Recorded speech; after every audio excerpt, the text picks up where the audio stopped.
నేనే వాదించిన అధ్యక్ష సమైక్య రాష్ట్ర ముఖ్యమంత్రులతో వేస్ట్ పోతున్నాయా గోదావరిలో నీళ్లు మాకు ఇస్తేం బాయ్ వాళ్ళు ఇయ్యలే మేము తెచ్చి చూపించినాం ఇయ్యాల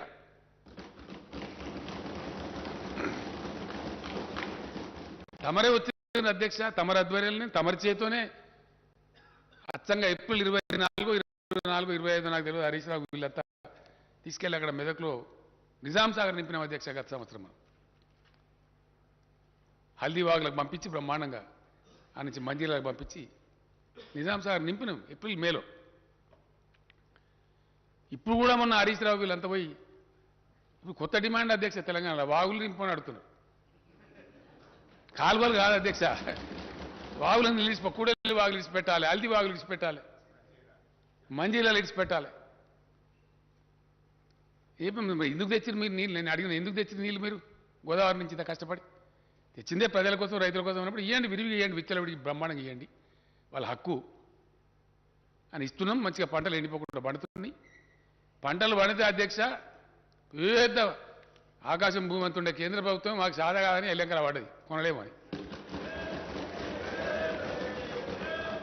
ఎంత పంట పండిస్తున్నాం అంటే మోసేటోడు సరిపోతలేడు గోసేటోడు సరిపోతలేడు గుంజేటోడు సరిపోతలేడు 3 నెలల అధ్యక్ష ధాన్యం సేకరణ 3 నెలలు ఎన్ని డీసీఎంలు ఎన్ని లారీలు ఎన్ని 7,000 కొనుగోలు కేంద్రాలు పెడితే కూడా సరిపోతలేవు ఫంక్షన్ హాల్స్ అవేంటి ఎన్ని జూనియర్ కాలేజీలు హై స్కూల్ అంత ధాన్యమే రోడ్లు మొత్తం కల్లాలే సగం రోడ్డు ఇచ్చి పెడతారు సగం కల్లం పెడతారు అధ్యక్ష అంటే నీళ్లు తెచ్చుకున్నాం మంచినీళ్ళ గోస తీర్చుకున్నాం కరెంటు గోస తీర్చుకున్నాం కొంతవరకు ఒక దారికి వచ్చినాం నిధులైతే ఆటోమేటిక్గా బడ్జెట్ తమరే పాస్ చేయిస్తున్నారు మన పైసా మనకే ఖర్చు అవుతుంది అది ఎంతనా కానీ కలిగినంతలో ఉన్నంతలో తెలంగాణ సరే అది నిన్న ఆర్థిక మంత్రి గారు చెప్పారు మళ్ళీ ఇప్పుడు చర్చ కూడా ఉంది సభ్యులు మాట్లాడతారు మంత్రి గారు సమాధానం చెప్తారు బెస్ట్ పర్ఫార్మింగ్ స్టేట్ కింద ఉన్నాం ఒక్క రూపాయి కూడా వేస్ట్ పోకుండా తెలంగాణ రూపాయి తెలంగాణకి ఖర్చు అవుతారు నీళ్లలో చాలా వరకు సఫలీకృతమైనం ఇంకా కావాల్సిన అక్కడ ఉంది అంతిమ పోరాటాలు కొన్ని ఉన్నాయి వాటాలు తేల్చే అక్కర్నది చాలా బలంగా కొట్లాడుతున్నారు మనులు నిధుల విషయానికి వస్తే బడ్జెట్ మన బడ్జెట్ మనకే పాస్ అవుతుంది మన పైసా మనకే ఖర్చు అవుతుంది సార్థకమైంది నియామకాలు ఈ నియామకాలకు సంబంధించి అధ్యక్ష ఉద్యోగాలకు సంబంధించి ఆంధ్రప్రదేశ్ రాష్ట్రం వాళ్ళకి అక్కసు విపరీతమైనటువంటి అర్ధరహితమైనటువంటి అనవసరమైనటువంటి వివాదాలు కరెంటు ఉద్యోగస్తుల పంచాయతీ అధ్యక్ష సుప్రీంకోర్టు దాకా పోయింది ఇయ్యాలటి దిగలే 9th 10th షెడ్యూల్ సంస్థలు ఇంకా దిగలే పంచాయతీ ఇంకా పెండింగే అనవసరమైనటువంటిది అంటే కాలికి పెడితే మెడకు పెడితే కాలికి అంత గందరగోళమైన పరిస్థితి తెలంగాణకు చరిత్ర ఉంది అధ్యక్ష అంటే ఆంధ్రప్రదేశ్ రాష్ట్రం వాళ్ళు పెట్టే పంచాయతీ ఎంత అర్ధరహితంగా ఉందనేది ప్రజలకు తెలియాల్సిన అక్కడుంది గౌరవ సభ కూడా తెలియాల్సిన అక్కడుంది అధ్యక్ష నిజాం రాజు ఉన్న కాలంలో ఆ మూసీ నది వంగితే వరదలు వచ్చినాయి అధ్యక్ష హైదరాబాద్ అప్పుడు ఆయన ఏం చేద్దాము ఈ నగరాన్ని పౌరులు ఎట్లా రక్షించుకోవాలని మోక్షగుండం విశ్వేశ్వరయ్య గారిని పిలిపించి సలహా అడిగితే గండిపేట హిమాయస్తారు 2 గటబా ఆ వరద దగ్గుతుంది బాధ పోతుంది ఇట్టు కాదని చెప్తే అప్పుడు కట్టిండి అధ్యక్ష కట్టిన తర్వాత ఇక వరద బాధ పోయింది అప్పుడు ఆ విశ్వేశ్వరయ్య గారి హానర్లో ఆ నిజాం గారు ఒక ఆడ లంచ్ ఏర్పాటు చేస్తారు అధ్యక్ష ఎక్కడ ఇప్పుడు మన అగ్రికల్చర్ యూనివర్సిటీ ఉన్న కాడ ఆ చెరువు కాడ దగ్గర కొబ్బరికాయను అది కొట్టి దాన్ని స్టార్ట్ చేసి వచ్చి అక్కడ లంచ్ ఏర్పాటు చేశారు అప్పుడు పెట్టిండ్రు అక్కడ విశ్వేశ్వరయ్య గారు ఉండి మంచి పని చేసిందండి మీరు రాజుగారు నిజాం గారు మీరు ఇంకో 2 మంచి పనులు చేయొచ్చు ఈ నీళ్లు మంచివి ఈ అనంతగిరి కొండల నుంచి ఓషధుల నుంచి వస్తాయి మంచి నీళ్ళు అవి చాలా తాగితే కూడా పెయ్యి కూడా మంచిదే ఆరోగ్యాలకు కాబట్టి హైదరాబాద్ డ్రింకింగ్ వాటర్ కోసం కూడా మీరు వాడుకోవచ్చు అట్లాగే మంచి వ్యవసాయ పరిశోధన కేంద్రం పెట్టి కూడా వ్యవసాయం గురించి కూడా మీరు చేయొచ్చు అని చెప్తే అప్పుడు అప్పటికప్పుడే ఎక్కడైతే కూర్చొని భోంచేస్తున్నారో अब दूसरे जगह को यहीं मुकर्रर करो यहीं कायम करो అని ఫర్మాన్ ఇష్యూ చేసి 5,000 ఎకరాలు ఇచ్చి అగ్రికల్చర్ కాలేజ్ పెట్టారు అధ్యక్ష ఉస్మానియా యూనివర్సిటీలో అంతర్భాగంగా అగ్రికల్చర్ కాలేజ్ పెట్టారు ఇది హిస్టరీ దానిలో మాకు వాటా కావాలని అడుగుతారు ఇప్పుడు ఆంధ్ర రాష్ట్రం వాళ్ళు ఎవరు చెప్పాలి వాళ్ళకి అధ్యక్ష అంటే వాళ్ళు పెట్టే పంచాయతీ ఎంత అర్ధరహితంగా గప్పటి ప్రాపర్టీ దానిలో మా వాటా వస్తుందంటారు వాళ్ళు. అట్లనే ఆర్టీసీ హాస్పిటల్ ఉంటుంది అధ్యక్ష ఒకటి, వాళ్ళకి దగ్గర ఉండాలి అడిదిక్ అని చెప్పి ఏం చేశారంటే ఉస్మానియా యూనివర్సిటీలో కొద్దిగా భూమి తీసుకొని దానిలో పెట్టింది అప్పటికప్పుడు. అది ఇప్పుడు కూడా యూనివర్సిటీ భూమే, తారనాకల ఈ భూమిలో పెట్టింది. అది సరే మన కార్మికులు మనకు కావాలి కదా ఓ బందుకో మూలకు తీసుకొని పెట్టిరు. ఇప్పుడు కూడా ఉస్మానియా యూనివర్సిటీ భూమి అధ్యక్ష, దాన్న మా ఇస్తాగా అంటారు వాళ్ళు. అర్థం ఉంటుంది దీనికి. అరే ఈ భూములన్నిటికీ ఒక చరిత్ర ఉంది, తెలంగాణ ప్రాపర్టీస్ అవి. ఈ పరిస్థితి అంటే కూడా వాళ్ళు వినకుండా కాలుకి పెడితే మెడకు పెడితే కాలుకి పెట్టి ఆ పంచాయతీ తెగనియ. ఉద్యోగస్తుల అధ్యక్ష ఇయ్యాలటికి అధ్యక్ష ఇప్పుడు రైట్ నౌ మన చీఫ్ సెక్రటరీ గారితో సహా ఒక 14 మంది ఐఏఎస్ ఆఫీసర్లు ఇంకా క్యాట్కు పోయి కోర్టుకు పోయి ఈడికి పోయి ఆడికి పోయి వాళ్ళని ఇటు కాకుండా అటు కాకుండా బతకకుండా పంచాయతీ. ఇక మనకున్న మహత్తరమైన కేంద్ర ప్రభుత్వం చాలా గొప్ప ప్రభుత్వం ఉంది మనకు, మన కర్మానికి. ఎన్నిసార్లు పోయి చెప్తే మా అధ్యక్ష విమానం ఖర్చులు పెట్టి వస్తుంది.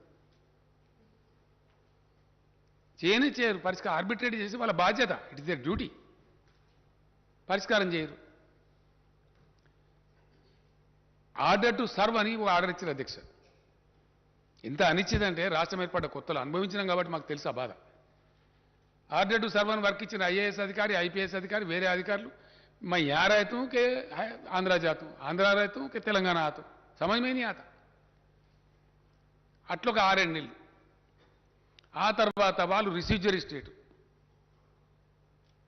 Andhra being the residuary state seniority वो लोग फाइनल करना. आरडीओ सीनियरिटी फाइनल చేయరు, डीएसपी सीनियरिटी फाइनल చేయరు. ఆ లింకు పాతది. 1000 అధ్యక్ష దాదాపు 942 ఎన్నో సూపర్ న్యూమరీ పోస్టులు వేయాల్సి వచ్చింది. ఇదంతా కూడా జరిగినటువంటి తతంగం. దీనిలో అధ్యక్ష గతంలో ముల్కీ రూల్స్ ఉండే తెలంగాణ 1919లో తెలంగాణ ప్రజలు ఉద్యమిస్తే అప్పుడున్న నిజాం రాజు ఇచ్చినటువంటి హక్కు అది. ఆంధ్రప్రదేశ్ ఏర్పడేప్పుడు జెంటిల్మెన్ అగ్రిమెంట్ అని పెట్టి దాన్ని కంటిన్యూ ఉంటుందని చెప్పారు. తర్వాత దాన్ని ఫ్లౌట్ చేశారు. సుప్రీంకోర్టు జడ్జిమెంట్ ఇచ్చింది అధ్యక్ష, దాన్ని కూడా కాలరాసి పరిస్థితి రాజ్యాంగ సవరణ చేశారు. వెరిసి మొత్తం అన్యాయం జరిగింది. ఆ తదనంతరం జరిగిన దానిలో ముల్కీ రూల్స్ను మించినటువంటి స్పిరిట్ ఇంప్లిమెంట్ కావాలి తెలంగాణకు నిజంగా న్యాయం జరగాలంటే. అంత గొప్పగా పోవాలి. ఈ తతంగం అంతా జరిగి రాష్ట్రము అలా గెలవడము, ఉద్యమాలు జరగడం, ఆ ఉద్యమాలు అయిపోయి మళ్ళీ ఇప్పుడు రాష్ట్రం రావడం, ఆ తర్వాత ఏం జరగాలి అధ్యక్ష? మళ్ళా పటిష్టవంతమైనటువంటి రాష్ట్రపతి ఉత్తర్వులు రావాలి, శాశ్వత ప్రయోజనం చేకూరాలి. 1 దినం 2 దినాలు 3 దినాలు ఇవాళ రేపు హగమాగం కాదు కదా అధ్యక్ష. అందుకే నేను అన్నా politics for TRS is a task, not a game. మా దృక్కోణం అట్లా ఉంటుంది, మా దృష్టికోణం అట్లుంటుంది. 2 రోజులు ఆలస్యమైనా దేరాయ దురుస్తాయి అన్నట్టు మంచిగా రావాలి, మంచిగా జరగాలి, పక్కా జరగాలి పని. ఆ కోణంతో పనిచేసినాం. మేము చేస్తూ కూడా ఏం చేసినాం, ఆంధ్ర వివాదం పరిష్కరించకున్నా మేము దాదాపుగా 1,12,000 కొత్త పోస్టులు మంజూరు చేసి 1,56,000 ఉద్యోగాలు నోటిఫై చేసినాం అధ్యక్ష. అందులో 1,33,942 ఉద్యోగాలు భర్తీ అయినాయి. మిగిలిన 22,000 చిల్లర ఉద్యోగాలు ప్రాసెస్ నడుస్తూ ఉంది. అది జరుగుతుంది. అంటే అప్పుడు ఇచ్చినటువంటి 1,56,000 ఉద్యోగాల నోటిఫికేషన్ ఒకటి అధ్యక్ష. ఆ తదనంతరం రాష్ట్రపతి ఉత్తర్వులు తీసుకురావడం పోతే మేము అడిగినాం, మేము ఎవరితోనైతే విడిపోయినామో, ఎవరితోనైతే వేరుబడి రాష్ట్రమైనామో, మాకు రేపు ప్రమాదం కూడా వాళ్ళతోనే ఉంటుంది కాబట్టి ఆ రక్షణ మాకు కావాలి. కాబట్టి మాకు మరాఠాలతోనో కర్ణాటకలతోనో కాదా బాబు, మా భాష వాళ్ళ భాష ఒకటే కాబట్టి మాకు ప్రమాదం ఉంటుంది. కాబట్టి ఖచ్చితంగా మాకు రక్షణ కావాలని చెప్పి రూల్స్ అన్ని తయారు చేసి ప్రెసిడెన్షియల్ ఆర్డర్ కొత్త రాష్ట్రపతి ఉత్తర్వులు సవరణ చేసి క్యాబినెట్ ఆమోదం చేసి పంపినాం. దాని వాళ్ళు పెండింగ్ పెట్టారు అధ్యక్ష కేంద్రంలో సుమారు 1 ఏడాది. చివరికి నేనే ఒకటికి 4 సార్లు పోయి అక్కడ ఒక ఐఏఎస్ అధికారుల బృందం, మన రామచంద్రరావు మన ఫైనాన్స్ సెక్రటరీ గారు, అదే పని మన లా సెక్రటరీ గారు సంతోష్ రెడ్డి గారు, అదే పని అక్కడ పెట్టి ఆ న్యాయ విభాగం, ఈ విభాగం, ఆ విభాగం తిరిగి చివరికి రాష్ట్రపతి గారిని, ప్రధానమంత్రి గారిని నేనే పోయి కలిసిన అధ్యక్ష ఒక 4 సార్లు 5 సార్లు కలిసి, అయ్యా మా ప్రాబ్లం ఇదే, దయచేసి అర్థం చేసుకోండి అని చెప్పి ఇలా తెలంగాణ సాధించినటువంటి ఒక గొప్ప విజయం అధ్యక్ష. ముల్కీ రూల్స్ స్ఫూర్తిలో తెలంగాణ హక్కులను శాశ్వత ప్రాతిపదికన పరిరక్షించడానికి ఏదో రాజకీయాల కోసం నీకోటి చాక్లెట్, నాకో బెల్లం, నీకో బిస్కెట్ కాదు అధ్యక్ష. మేము ఆ పని చేయలే. శాశ్వత ప్రాతిపదికన తెలంగాణ యువతకు వాళ్ళ ఉద్యోగాలు వాళ్ళకే దక్కేటట్టు 95% లోకల్ కోటాతో రాష్ట్రపతి ఉత్తర్వులు తెచ్చాం అధ్యక్ష.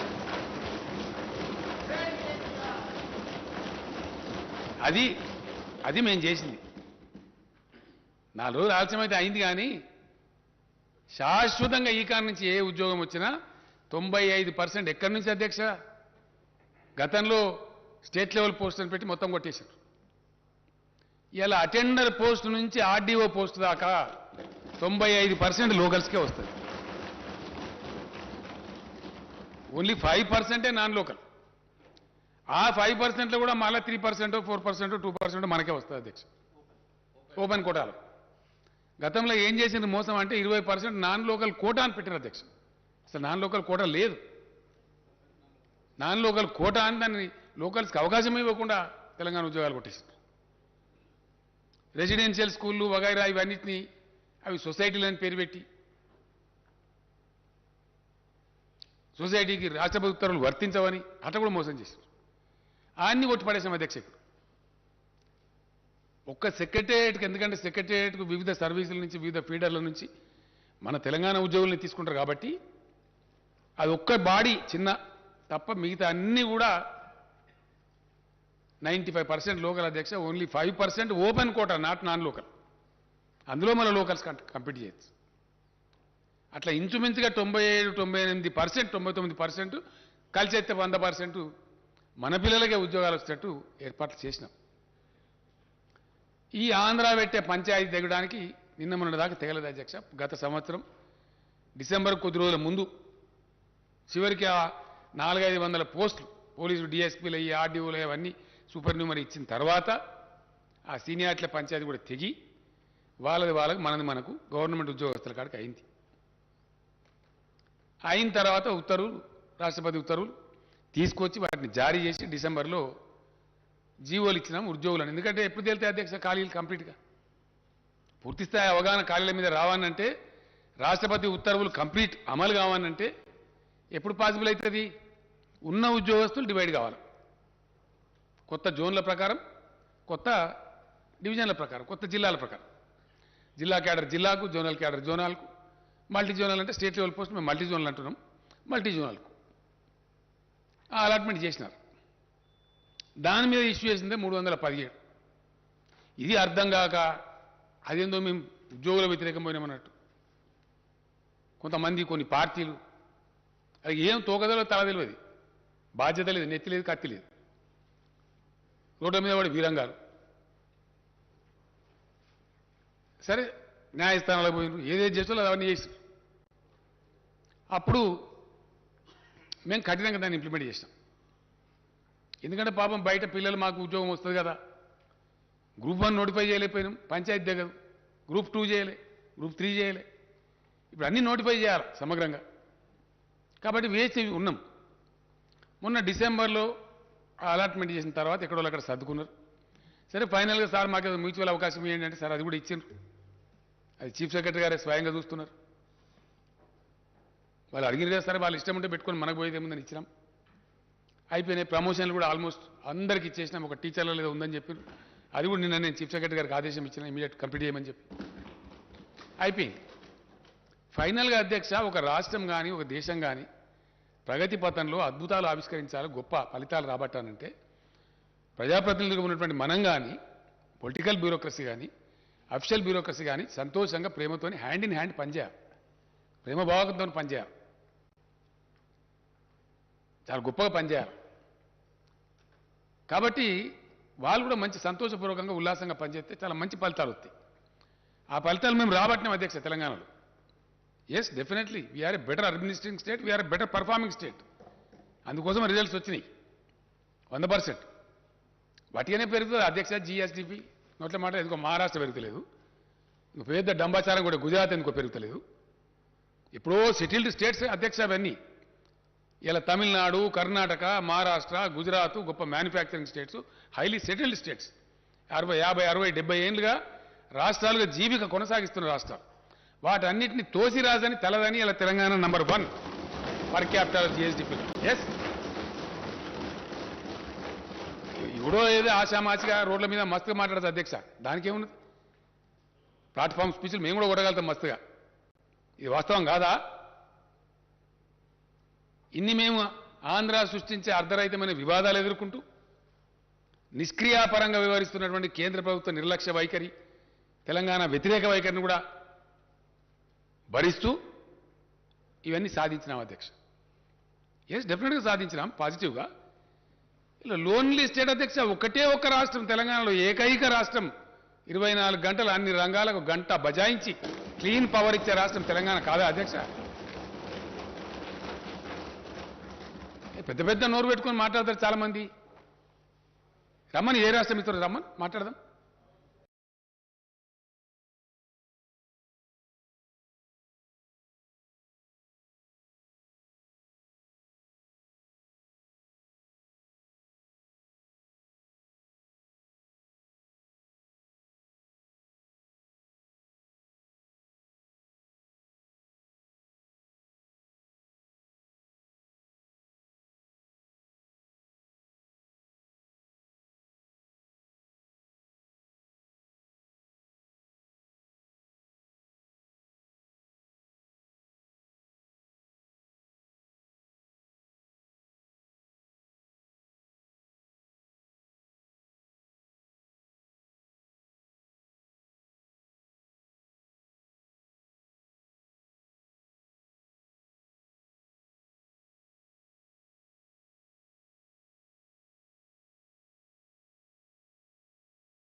చాలా కొంతమంది పుణ్యాత్ములు పార్టీలవైన అధ్యక్ష కోర్టు.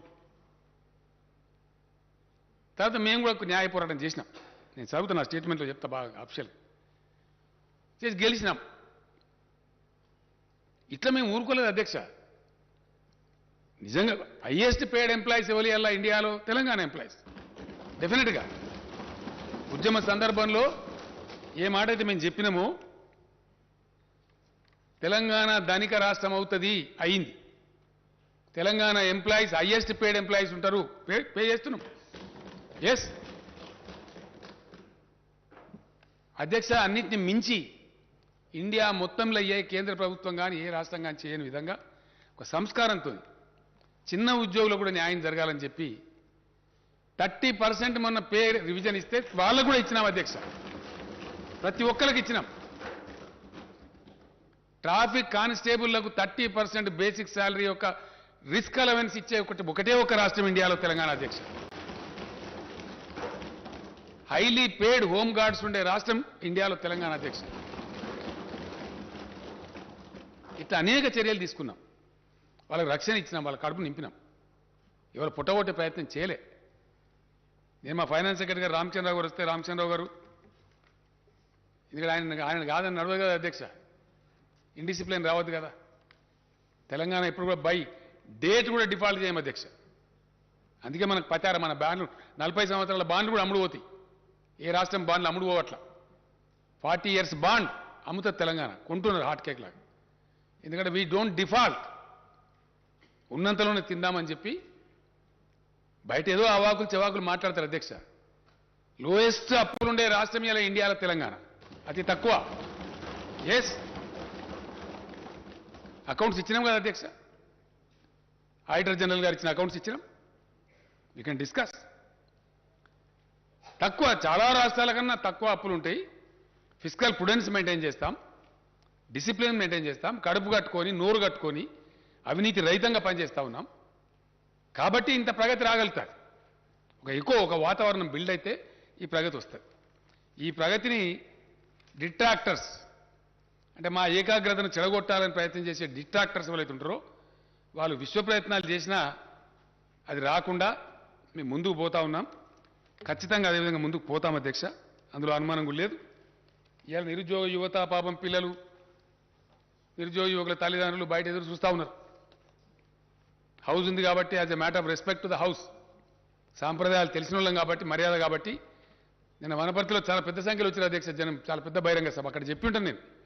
కానీ సభ కొలువు తీరినది కాబట్టి, ఒక పాలసీ డెసిషన్ సభలో చెప్పాలి కాబట్టి నేను అక్కడ చెప్పలేదు.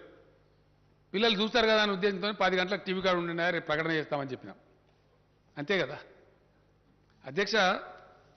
నేను చాలా సంతోషంగా ప్రకటిస్తా ఉన్నా, రేపు రాబోయే రోజులలో షెడ్యూల్ 9, షెడ్యూల్ 10 కూడా పరిష్కారం అయితే, అంటే వివిధ ప్రభుత్వ రంగ సంస్థల అధ్యక్ష, తమకు తెలియంది కాదు, దాదాపు 40-50 ఉంటాయి. ఆ వివాదం కూడా ఈ ఆంధ్రతో పరిష్కారం అయిపోతే అక్కడ కూడా అవకాశాలు ఏర్పడతాయి. ఇక మన అనుకూలంగా మన తెలంగాణ కాంటెక్స్ట్లో మనం కొన్ని పాతే తీసేస్తాం కావచ్చు, కొన్ని కొత్త కార్పొరేషన్లు పెట్టుకోవడం కావచ్చు, అక్కడ కూడా అవకాశాలు వస్తాయి. అవి మళ్ళీ రావచ్చు, 10,000, 20,000 ఎన్ని స్థానం వస్తాయి. అవి కాకుండా ఇప్పుడు పరిష్కారమైనటువంటి దాని ప్రకారంగా మొత్తం తెలంగాణ మన ఉద్యోగుల విభజన చేసిన తర్వాత స్టేట్మెంట్ చదువుతా అధ్యక్ష, ఒక వర్డ్ చెప్పి తమ అనుమతితోని.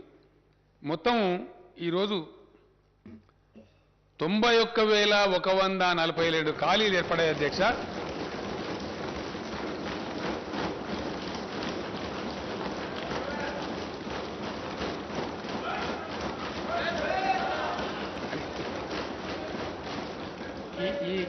ఈ 91,142 ఉద్యోగాలకు ఈ రోజు నుంచే మొత్తం నోటిఫై చేసేస్తారు అధ్యక్ష, టుడే ఇట్ సెల్ఫ్.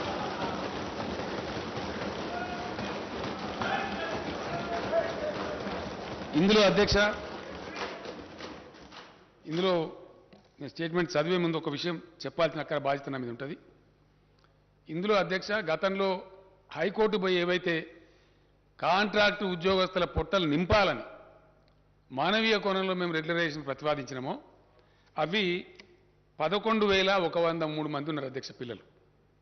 ఇక వాళ్ళ ఏజ్ అయిపోతా ఉంది పాపం. వాళ్ళకి ఏదో ఉద్యోగం కదా పర్మనెంట్గా ఆపోతాని ఆస్తితో జాయిన్ అయినారు, సర్వీస్ పాపం ఏజ్ అయిపోతా ఉంది. వాళ్ళు మొదలేస్తే ఇప్పుడు పాపం వాళ్ళు బదారణ పడతారు, అర్ధాకలతో పనిచేస్తున్నారు. వాళ్ళు ఊరుగా కోరుతున్నారు. మొన్ననే హైకోర్టు కూడా పర్మిషన్ ఇచ్చింది అధ్యక్ష, గత డిసెంబర్లోనే. ఈ వివాదం అయిపోతే చేద్దాం అనుకున్నాం. ఈరోజు నేను అధికారికంగా ప్రకటిస్తా ఉన్నా, ఇందులో 11,103 కాంట్రాక్ట్ ఉద్యోగులందరినీ కూడా రెగ్యులరైజ్ చేస్తా ఉన్నాం అధ్యక్ష.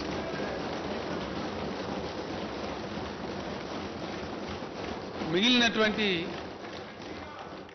తమరు ప్రతిపాదించిన మన లెజిస్లేచర్ ఉద్యోగాలు కూడా ఉన్నాయి అధ్యక్ష, అది కూడా చెప్తే నేను డీటెయిల్స్ వస్తాయి. 80,039 ఉద్యోగాలకు తక్షణం ఈ రోజు నుంచే సంబంధిత శాఖలకు నోటిఫికేషన్లు ఇష్యూ అయితే అధ్యక్ష. దీంట్లో విద్యాశాఖలోనే సుమారు 25 నుంచి 30,000 వస్తున్నాయి అధ్యక్ష. స్కూల్ ఎడ్యుకేషన్ కావచ్చు, హైయర్ ఎడ్యుకేషన్ కావచ్చు, యూనివర్సిటీలు కావచ్చు, ఎక్కడ ఖాళీ లేకుండా భర్తీ చేస్తా ఉన్నాం అధ్యక్ష. నేను తమ అనుమతితో స్టేట్మెంట్ చదువుతా సార్. అధ్యక్ష, తెలంగాణ పోరాట నినాదమే నీళ్లు, నిధులు, నియామకాలు. రాష్ట్రం ఏర్పడిన తర్వాత తెలంగాణ నిధులు తెలంగాణకే దక్కుతున్నాయి. తెలంగాణ అవసరాలకు తగినట్టుగా సాగునీటి ప్రాజెక్టులు నిర్మించుకుంటూ ఉన్నాం. నియామక ఏంటి వాళ్ళకి ఇయ్యలేదండి సరే.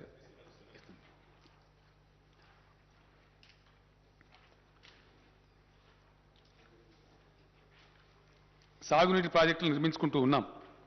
నియామకాలకు సంబంధించి స్థానిక అభ్యర్థులకు సంపూర్ణ న్యాయం జరగడానికి కావలసిన పటిష్టమైన వ్యవస్థను, విధానాన్ని రూపొందించి అమలు చేస్తున్నాం.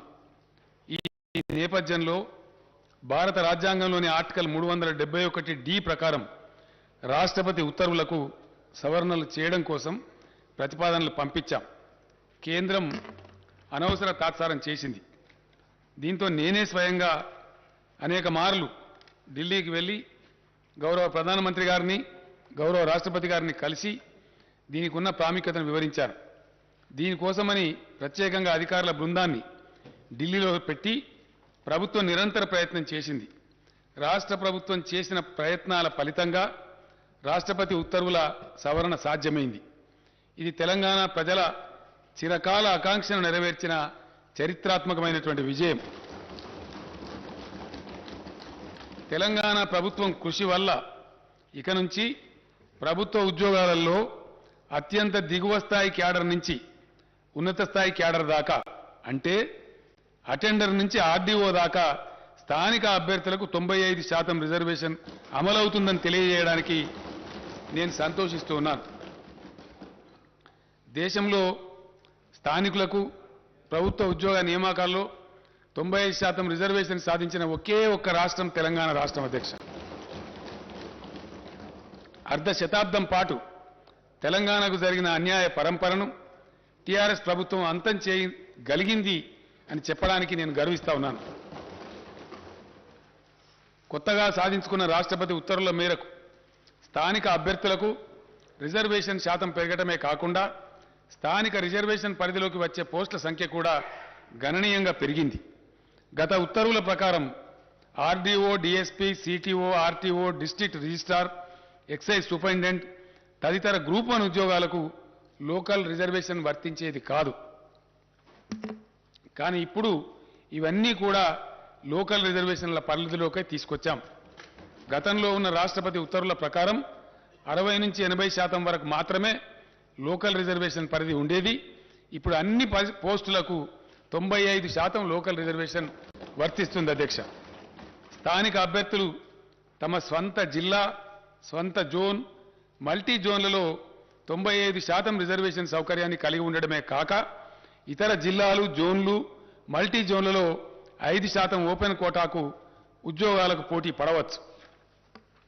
స్థానిక అభ్యర్థులు తమ జిల్లాలో జిల్లా క్యాడర్ పోస్టులకు, తమ జోన్లోని జోనల్ క్యాడర్ పోస్టులకు అర్హత కలిగి ఉంటారు. నిరుద్యోగ యువత ఆయా ఉద్యోగాలకు పోటీ పడటానికి గతం కన్నా ఎక్కువ అవకాశాలు లభిస్తాయని తెలియజేస్తున్నాను. 7 జోన్లు, 33 జిల్లాల వారీగా ఉద్యోగ నియామకాలు చేపట్టడం వల్ల రాష్ట్రంలోని మారుమూల ప్రాంతాల్లో ఉద్యోగ ఖాళీలు, సిబ్బంది కొరత వంటి సమస్యలు తీరుతాయి. కొత్త రాష్ట్రం ఆవిర్భావం అనేది భౌగోళిక విభజనతో పాటు ఉద్యోగులు, ఆస్తుల విభజనతో కూడుకున్న ప్రక్రియ. ప్రభుత్వ సంస్థలు మాత్రమే కాక ఆంధ్రప్రదేశ్ పునర్వ్యవస్థీకరణ చట్టంలోని 9, 10 షెడ్యూళ్ల కింద పేర్కొన్న ప్రభుత్వ పరిధిలోని వివిధ వాణిజ్య సంస్థలు, ఇతర సంస్థలకు చెందిన ఆస్తులు, ఉద్యోగాల విభజన కూడా ముడిపడి ఉంది. అయితే ఈ ప్రక్రియకు కేంద్ర ప్రభుత్వం ఆదేశాలతో సంబంధం ఉంది. ఆంధ్రప్రదేశ్ రాష్ట్రం సృష్టిస్తున్న అర్ధరహిత వివాదాలు, కాలికేస్తే మెడకు, మెడకేస్తే కాలికి వేసినట్టుండే దుర్మార్గ వైఖరి, దీనికి తోడు కేంద్ర ప్రభుత్వ బాధ్యత రాహిత్యం, నిర్లిప్తత వల్ల ఈ ప్రక్రియ ఇప్పటికీ ఇంకా పూర్తి కాలేదు. తెలంగాణ ప్రభుత్వం ఏర్పడిన తర్వాత తెలంగాణ కేంద్రంగా ప్రణాళికలను, విధానాలను రూపొందించుకున్నాం. తెలంగాణ అవసరాలకు తగిన విధంగా పరిపాలనా సంస్కరణలను అమల్లోకి తెచ్చాం. వివిధ శాఖలను పునర్వ్యవస్థీకరణ చేసి బలోపేతం చేసే దిశగా చర్యలు తీసుకున్నాం. సాగునీరు, వ్యవసాయం, విద్య, వైద్యం, ఆరోగ్యం, గ్రామీణ ప్రాంతాల్లో నీటి సరఫరా, పంచాయతీరాజ్ వంటి కీలకమైన శాఖలను తెలంగాణ దృక్పథంతో కొత్తగా తీర్చిదిద్దుకున్నాం. తెలంగాణ ప్రభుత్వ పరిపాలన సజావుగా సాగడం కోసం అవసరమైన 1,12,307 కొత్త పోస్టులను మంజూరు చేసింది. దీంతో పాటు రాష్ట్రంలో ఖాళీగా ఉన్న పోస్టులను గుర్తించి మొత్తం 1,56,254 పోస్టులు భర్తీ చేయాలని నిర్ణయించి ఇప్పటి వరకు 1,33,942 పోస్టులను భర్తీ చేసింది. మిగిలిన పోస్టుల భర్తీ ప్రక్రియ కొనసాగుతూ ఉన్నది. కొత్తగా ఏర్పడిన మల్టీ జోన్ల వివరాలు ఈ కింది విధంగా ఉన్నాయి. జోన్ 1 కాళేశ్వరం జోన్ అధ్యక్ష, ఆసిఫాబాద్, అంటే ఇందులో ఉన్న జిల్లాల పేర్లు నేను చెప్తా ఉన్నా అధ్యక్ష. ఆసిఫాబాద్, కుమ్రం భీం, మంచిర్యాల, పెద్దపల్లి, జయశంకర్, భూపాలపల్లి, ములుగు జిల్లాలు జోన్ కాళేశ్వరంలో జోన్ 1లో ఉన్నాయి అధ్యక్ష. బాసర జోన్, జోన్ 2, ఆదిలాబాద్, నిర్మల్, నిజామాబాద్, జగిత్యాల జిల్లాలు ఈ బాసర జోన్లో ఉన్నాయి అధ్యక్ష. అదేవిధంగా వేములవాడ రాజన్న జోన్, కరీంనగర్, రాజన్న సిరిసిల్ల, సిద్దిపేట, మెదక్, కామారెడ్డి జిల్లాలు రాజన్న జోన్లో ఉన్నాయి అధ్యక్ష. భద్రాద్రి జోన్, కొత్తగూడెం భద్రాద్రి, ఖమ్మం, మహబూబాబాద్, వరంగల్, హన్మకొండ జిల్లాలు ఈ భద్రాద్రి జోన్లో ఉన్నాయి అధ్యక్ష. అదేవిధంగా జోన్ 5 యాదాద్రి జోన్, సూర్యాపేట, నల్లగొండ, యాదాద్రి భువనగిరి, జనగాం జిల్లాలు యాదాద్రి జోన్లో ఉన్నాయి అధ్యక్ష. చారిత్రాత్మక చార్మినార్ జోన్, చార్మినార్ జోన్లో మేడ్చల్, మల్కాజిగిరి, హైదరాబాద్, రంగారెడ్డి, సంగారెడ్డి, వికారాబాద్ జిల్లాలు ఇందులో అంతర్భాగంగా ఉన్నాయి అధ్యక్ష. జోన్ 7 జోగులాంబ జోన్, మహబూబ్ నగర్, నారాయణపేట, జోగులాంబ, గద్వాల, వనపర్తి, నాగర్ కర్నూలు జిల్లాలు జోన్ 7లో ఉన్నాయి అధ్యక్ష. రాష్ట్ర ప్రభుత్వం ప్రతిపాదించిన సవరణలకు గౌరవ రాష్ట్రపతి గారు ఆమోదం తెలపడంతో 2021లో తుది ఉత్తర్వులు జారీ అయ్యాయి. ఈ ఉత్తర్వులకు అనుగుణంగా స్థానిక క్యాడర్ వ్యవస్థీకరణ ప్రక్రియ గతేడాది ఆగస్టులో పూర్తి అయింది. పలు ఉద్యోగ సంఘాలతో చర్చల తర్వాత ప్రస్తుత ఉద్యోగులను కొత్త స్థానిక క్యాడర్ల కింద కేటాయించే ప్రక్రియను గతేడాది డిసెంబర్లో ప్రభుత్వం పూర్తి చేసింది. దీంతో ప్రతి జిల్లా, జోనల్, మల్టీ జోనల్ కొత్త స్థానిక క్యాడర్లలో నేరుగా భర్తీ చేయాల్సిన ఖాళీల వివరాలపై స్పష్టత వచ్చింది. ఖాళీల భర్తీ గురించి నోటిఫికేషన్లు జారీ చేయడానికి మార్గం సుగమమైంది. ఉమ్మడి రాష్ట్రం నుంచి తెలంగాణకు కాంట్రాక్టు ఉద్యోగులు వారసత్వంగా లభించారు. ప్రభుత్వ రంగంలో ఇంత పెద్ద సంఖ్యలో కాంట్రాక్టు ఉద్యోగులు ఉండటం సబబు కాదని తెలంగాణ ప్రభుత్వం భావించింది. ఈ నేపథ్యంలోనే రాష్ట్రం ఏర్పాటైన కొత్తలోనే 2014 జూన్ 2 నాటికి కాంట్రాక్టు ఉద్యోగులుగా పనిచేస్తున్న వారిని మానవీయ దృక్పథంతో ప్రభుత్వం రెగ్యులర్ చేయాలని నిర్ణయించింది. అయితే కొన్ని రాజకీయ పార్టీలు సంకుచిత మనస్తత్వంతో కోర్టులు కేసులు వేసిన నేపథ్యంలో హైకోర్టు జారీ చేసిన తాత్కాలిక ఉత్తర్వుల కారణంగా ఈ ప్రక్రియ మధ్యలో నిలిచిపోయింది. ప్రభుత్వం పట్టువిడవకుండా న్యాయ పోరాటం చేసింది. ప్రభుత్వ పోరాటం ఫలితంగా గతేడాది డిసెంబర్ 7న సంబంధిత రిట్ పిటిషన్లను కొట్టేస్తూ హైకోర్టు ఆదేశాలను వెలువరించింది. అవరోధాలన్నీ తొలగిపోయిన నేపథ్యంలో కాంట్రాక్టు ఉద్యోగుల సేవలను ప్రభుత్వం క్రమబద్ధీకరిస్తున్నది. అధ్యక్ష, ఇకపై రాష్ట్రంలో కాంట్రాక్ట్ పద్ధతిలో ఉద్యోగ నియామకాలు ఉండవు అని నేను స్పష్టంగా తెలియజేస్తూ ఉన్నాను. యూనివర్సిటీల్లో 2020 బోధన పోస్టులను 2774 బోధనేతర పోస్టులను భర్తీ చేయాలని ప్రభుత్వం ప్రతిపాదించింది. దీంతో మొత్తం ప్రత్యక్ష నియామక ఖాళీలు 91,142గా ఉన్నాయని తేలింది. కాంట్రాక్టు ఉద్యోగుల రెగ్యులరైజేషన్ పోగా రాష్ట్రంలో నేరుగా నియామకం చేయాల్సిన ఖాళీల సంఖ్య 80,039గా ఉన్నట్టు తేలింది. ఈ పోస్టుల భర్తీని వెంటనే చేపట్టాలని ప్రభుత్వం నిర్ణయించిందనే శుభవార్తను రాష్ట్ర నిరుద్యోగ యువతకు నేను తెలియజేయడానికి సంతోషిస్తా ఉన్నాను. అధ్యక్ష, ఈ భర్తీ ప్రక్రియ వల్ల ఏటా సుమారు 7,000 కోట్ల రూపాయల అదనపు భారం రాష్ట్ర ఖజానాపై పడుతుంది. అయినా కూడా ప్రభుత్వం ఈ సాహసోపేత నిర్ణయాన్ని తీసుకుందని నేను తెలియజేస్తున్నాను. ఇక నుంచి అధ్యక్ష, ప్రభుత్వ ఉద్యోగంలో ఉండేటువంటి ఖాళీలు, వీటి మీద రకరకాల అపోహలు, ఇష్టం వచ్చిన స్టేట్మెంట్లు, ఎవరు పడితే వాళ్ళు ఇవ్వటం అంతా జరుగుతూ ఉంది. అదంతా కూడా తీసివేసి యువకులకు స్పష్టత ఉండడానికి, టోటల్ ట్రాన్స్పరెన్సీ తేవడానికి కొత్త పాలసీ తెస్తా ఉన్నాం.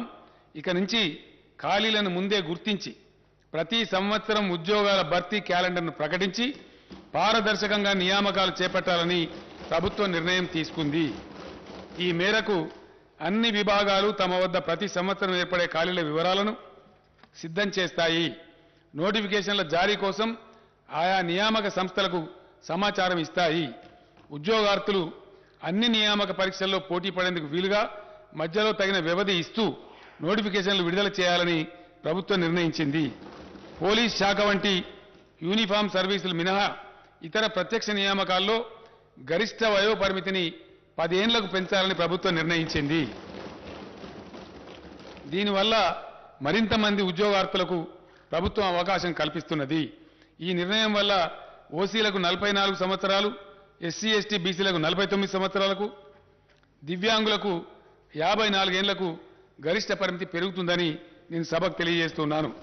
స్థానిక క్యాడర్ విభాగాల వారీగా ఈ పోస్టుల వివరాలు కింది విధంగా ఉన్నాయి. అధ్యక్ష, దీని ద్వారా వచ్చే రిజల్టాంట్ వేకెన్సీస్ గ్రూప్ 1 కేటగిరీ అధ్యక్ష, దానిలో దాదాపు 16 నుంచి 20 వరకు కేటగిరీలు ఉన్నాయి. ఆర్డీఓ, డిఎస్పీ, ఆర్టీఓ, సిటీఓ వగైరా వగైరా ఉంటాయి. అందరికి సభ వారికి తెలిసిందే. అందులో గ్రూప్ 1 కింద 503 పోస్టులను ఇమీడియట్గా నోటిఫై చేస్తా ఉన్నారు. గ్రూప్ 2 కింద 582 పోస్టులను ఇమీడియట్గా నోటిఫై చేస్తారు అధ్యక్ష. గ్రూప్ 3 కింద 1373 పోస్టులు ఉన్నాయి అధ్యక్ష. గ్రూప్ 4 కింద 9168 పోస్టులు ఉన్నాయి అధ్యక్ష. అదేవిధంగా జిల్లాలలో జిల్లా క్యాడర్గా ఉంటాయి అధ్యక్ష. దీనిలో నేను మనవి చేస్తా ఉంది ఏంటంటే గౌరవ సభ్యులకు, గతంలో ఈ అవకాశం ఉండేది కాదు అధ్యక్ష. మారుమూల ప్రాంతాల ఉద్యోగాలు కొద్ది తెలివైన వాళ్ళు కొట్టేసేవాళ్ళు. ఇప్పుడు ఎక్కడికక్కడనే ఉద్యోగ అవకాశం రావాలి కాబట్టి భూపాలపల్లి జిల్లాకు భూపాలపల్లిని రావాలా, ములుగు జిల్లాకు ములుగులనే రావాలా, గద్వాలలో రావాలా, ఆసిఫాబాద్లో రావాలి. కాబట్టి లోకల్ క్యాడర్ కూడా నూతన రాష్ట్రపతి ఉత్తర్వుల ప్రకారం నిర్ణయం చేశాం. ఇప్పుడు నేను మనవి చేస్తాను తమరికి. జిల్లా క్యాడర్ పోస్టులు 39,829. ఇవి ఏ జిల్లాకు ఆ జిల్లానే వస్తాయి అధ్యక్ష. నేను వివరాలు చెప్తాను. జోనల్ పోస్టులు ఇందాక నేను చదివినటువంటి 7 జోన్లలో ఉన్నటువంటి పోస్టులు ఆ జోన్ వాళ్ళకే చెందుతాయి. 18,866 ఉద్యోగాలు. మల్టీ జోనల్ పోస్టులు 13,170. విశ్వవిద్యాలయాలు, సచివాలయం, హెచ్ఓడీలు వగైరా కలిపి 8,147 ఉద్యోగాలు. అధ్యక్ష, జిల్లాల వారీగా అంటే ఏ జిల్లాకు ఆ జిల్లాకే తక్షణం లభించే ఉద్యోగాల సంఖ్య ఎక్కడ వాళ్ళకి అక్కడనే వస్తుంది అధ్యక్ష. అక్కడనే నియామక ఉత్తర్వులు ఇస్తారు. హైదరాబాద్ 5,268, నిజామాబాద్ 1,976, మేడ్చల్ మల్కాజ్గిరి 1,769 మంది, రంగారెడ్డి 1,561, కరీంనగర్ 1,465, నల్లగొండ 1,398, కామారెడ్డి 1,340, ఖమ్మం 1,340, భద్రాద్రి కొత్తగూడెం 1,316, నాగర్ కర్నూలు జిల్లా 1,257, సంగారెడ్డి జిల్లా 1,243, మహబూబ్ నగర్ జిల్లా 1,213, ఆదిలాబాద్ జిల్లా 1,193, సిద్దిపేట జిల్లా 1,178, మహబూబాబాద్ జిల్లా 1,172, హనుమకొండ జిల్లా 1,157, మెదక్ జిల్లా 1,149, జగిత్యాల జిల్లా 1,063,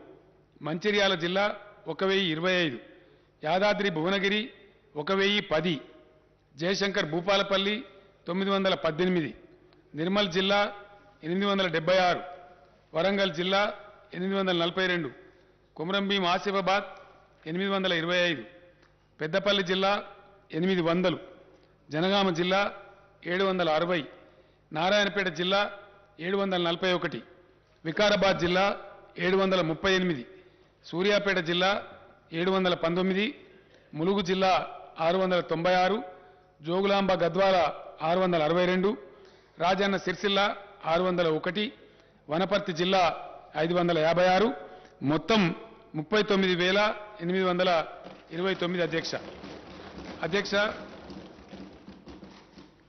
డైరెక్ట్ రిక్రూట్మెంట్ వేకెన్సీలు జోన్ వారీగా అధ్యక్ష, అంటే జోనల్ పోస్టులు.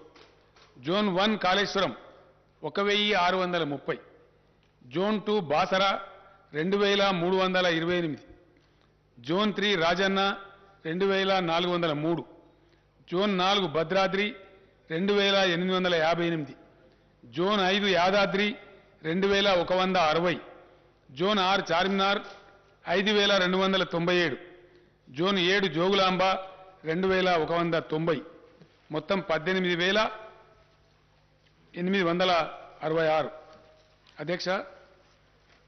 దీంతో పాటు మల్టీ జోనల్ పోస్ట్ ఇందాక నేను మనవి చేసినటువంటి ఆర్డీఓ, డిఎస్పీ వగైరా వగైరా అధ్యక్ష ఒక 15-20 కేటగిరీలు ఉన్నాయి.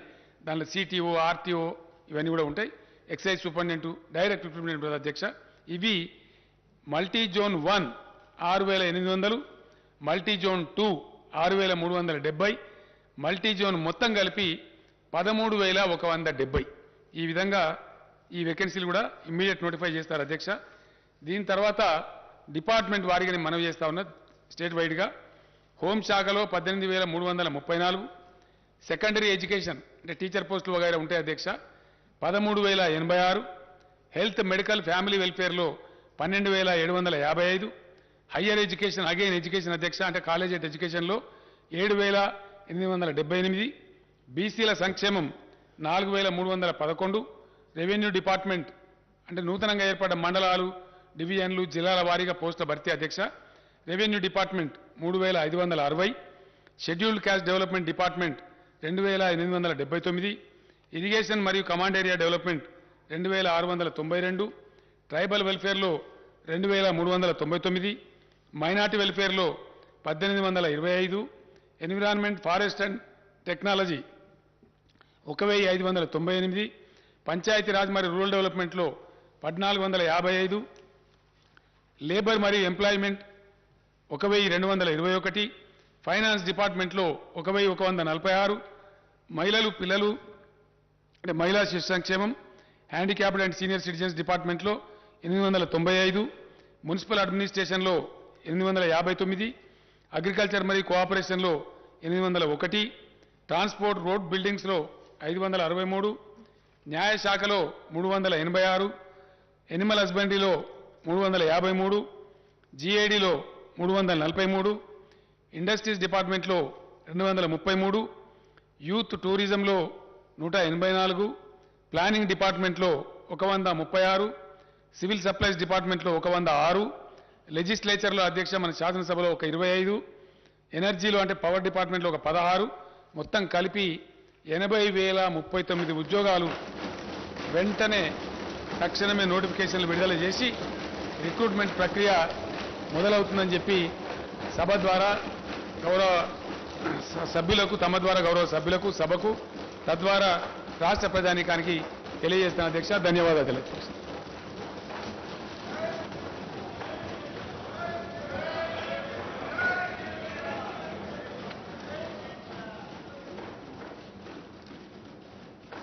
There are some announcements. All the papers included in today's agenda are deemed to have been placed and laid on the table of the House.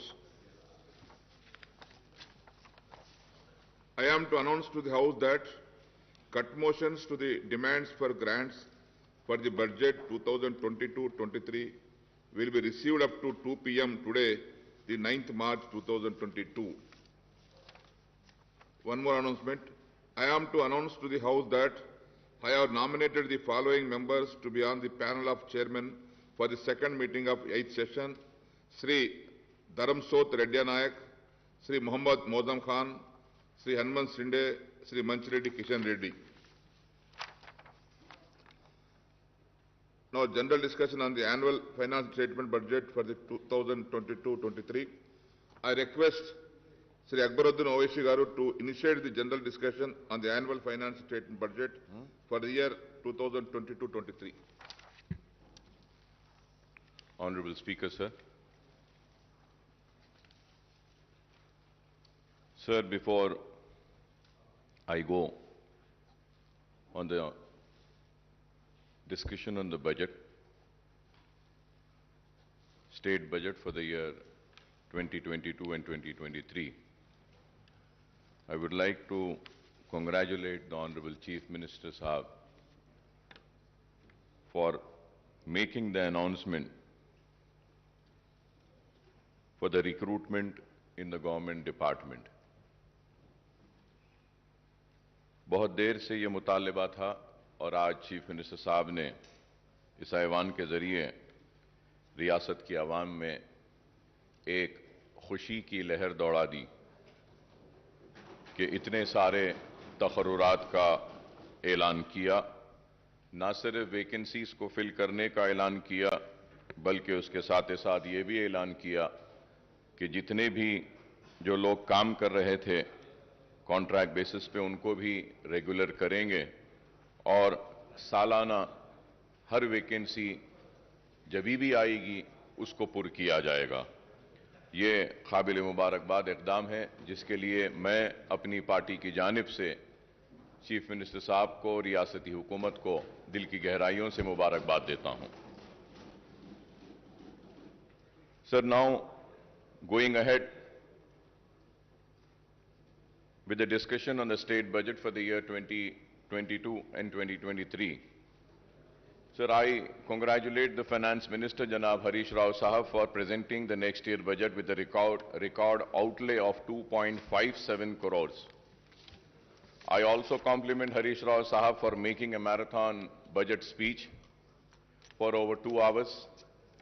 However, I would like to say that this budget speech is very significant for 2 reasons. He has given a detailed account of the spectacular progress achieved by the Telangana state in the last 7 years since 2014. He has also pointed out clearly that this progress was made without any contribution of the central government and despite some hurdles created by those in power in Delhi. One could imagine what more Telangana state would have achieved if the powers that be in Delhi were responsive to its needs and demands. I don't want to repeat what the Finance Minister Sahab had stated about the discrimination suffered by the Telangana state at the hands of the Delhi rulers. I strongly condemn the discriminatory attitude of the center against Telangana state. In the recent past, the central government has tried to snatch away the power of the state through several legislation and actions. Even in the next year's union budget, no justice was done to Telangana state. None of our irrigation projects have been given national status, and not a single rupee was sanctioned by the central government for these projects. So right from 2014, when the first Telangana budget was presented in this house, we have been cautioning that the central government is denying its due share to the state in the devolution funds. I have been repeatedly stating this, sir. Sir, we have also been cautioning that the 14th and the 15th Finance Commission have not done justice to the state, which requires special assistance for its faster development. So we have also made it very clear when the demonetization was announced, it was me and my party which has opposed the demonetization, and the demonetization has resulted in derailing the country's economy. The demonetization was responsible for the closure of many small-scale industries. The demonetization was responsible for snatching away the livelihoods of the poorest of the poor people. The demonetization has totally failed, I would say. The derailing of the economy had started from the day when the demonetization had come. We have also, me and myself, stood here in this house and had opposed the GST. And we know that the GST has also been a major cause for derailing the economy, taking responsible for closure of many industries, small-scale industries, taking away the livelihoods of the poor people. So GST had to be discussed more further without a total discussion and taking into account the real reasons as to why the GST was opposed by my party. We have already spoken about it, but I would say that all these are the reasons why the economy of the country was derailed. All our apprehensions have come true, and we have a situation where the state share of divisible pool of central taxes has decreased and the grant in aid also falling steeply. मैं ये भी बात जरूर कहूंगा कि मजलिस इत्तेहाद अल मुस्लिमीन मुसलसल मरकजी हुकूमत की नाकामियों पर रियासती हुकूमत को बार बार मुतवज्जो कराती रही, बार बार आगाह कराती रही और बोलती रही कि आपकी ये खुरबत रियासत के लिए नुकसानदेह साबित होगी। देरी सही, लेकिन आज हम देखते हैं कि रियासती हुकूमत आज मरकजी हुकूमत के इक़दामात के खिलाफ शिद्दत के साथ आज उससे इख्तिलाफ कर रही है और अपनी नाराजगी का इजहार कर रही है। तो आखिर मजलिस इत्तेहाद अल मुस्लिमीन की बात और उसकी पॉलिसी सही साबित हुई कि रियासती हुकूमत से को नुकसान पहुंचा, मरकजी हुकूमत की खुरबत के जरिए. Sir, for instance, the state share of central taxes has come down from rupees 15.987 crores in 2019 and 20 to rupees 7,589 crores in the first 10 months of the current financial year to 2021-2022 as per the CAG accounts. Similarly, the grant in aid for the center has decreased from 11,598 crores in 2019 and 20 to rupees 7,303 crores in the first 10 months of 2021 and 2022, sir. Hence, the state's share of central taxes and central grants in aid together total rupees 27,587 crores in 2019 and 20. And this has come down to just rupees 14,892 crores in the 10 months of 2021 and 2022, sir. So the direct consequence of lack of adequate central grants and share in divisible pool is that the state has to depend mainly on the borrowings to finance a big chunk of its revenues and capital expenditures. At the same time, GSDP has more than doubled from 4.51 lakh crores in 2013-14 to rupees 11.55 lakh crores in the year 2021-22, sir. Moreover, the state has recorded positive growth in the last 2 years despite the impact of COVID, even as other states had registered negative growth. It is gratifying to note that Telangana's per capita income has risen from rupees 1.24 lakh in 2014 and 15 to rupees 2.79 lakhs in 2021-22, which is significantly higher than the average national per capita income, sir. Coming to the state budget estimates for the next financial year, the finance minister has projected total revenue and expenditure of rupees 2.57 lakhs crores. The revised estimate for the current year is rupees 2.10 lakh crore as against the budget estimate of rupees 2.30 lakh crores, sir. Honorable Speaker, sir, as per the CAG Telangana account, at a glance for the current financial year at the end of January 2022, the total receipts are rupees 1.43 lakh crore and total expenditure is rupees 1.37 lakh crores. The receipts include huge borrowings of rupees 44,366 crores, sir. I must admit that the successive finance ministers of Telangana are incorrigible optimistic. Every time they present the state budget, they come up with a very impressive estimates, but the actual receipts and expenditure indicates a massive shortfall after year.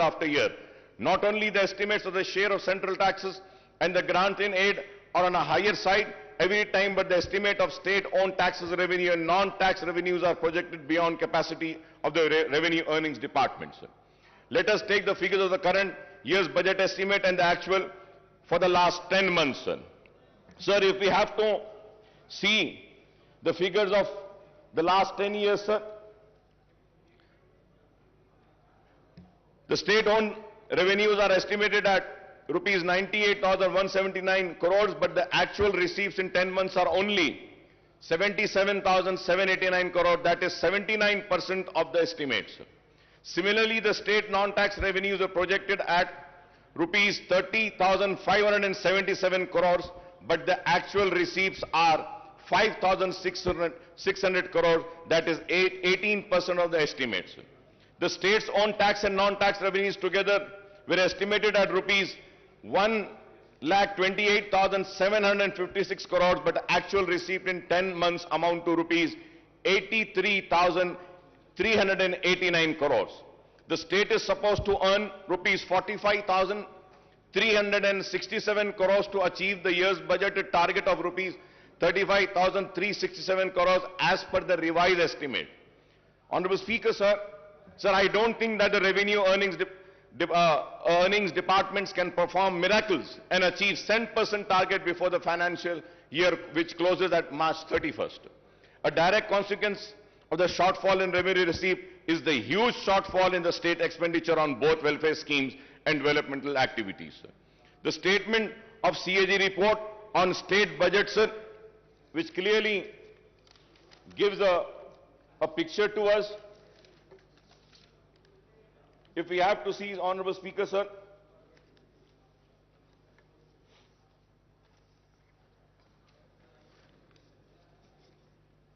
sir, further going ahead with the rising debt, sir,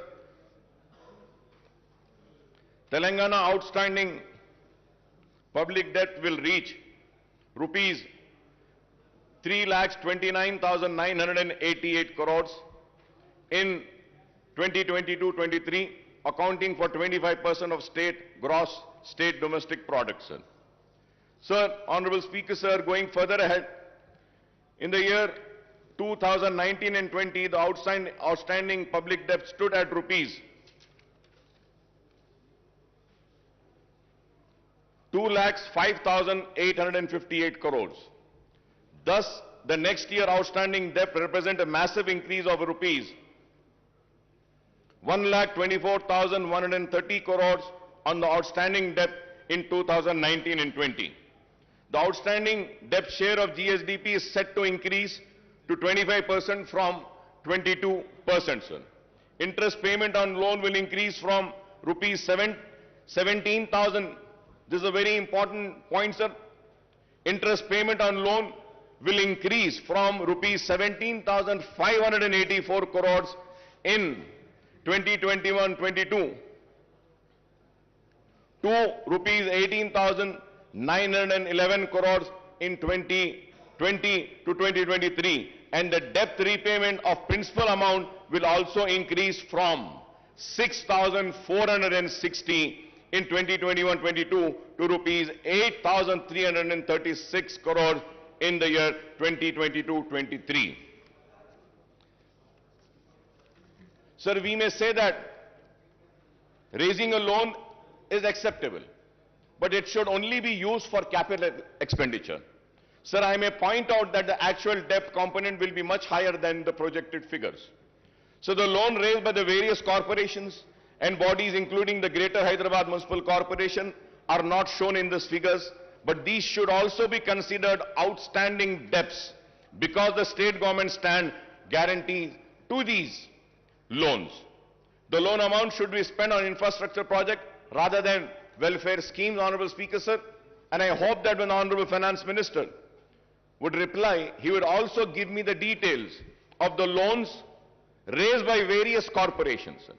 Honorable Speaker, sir, as per the CAG report, budget allocated and actual revenues and expenditure, if we have to see, sir, for the financial year 2021, the budget estimate was 2,21,686.54.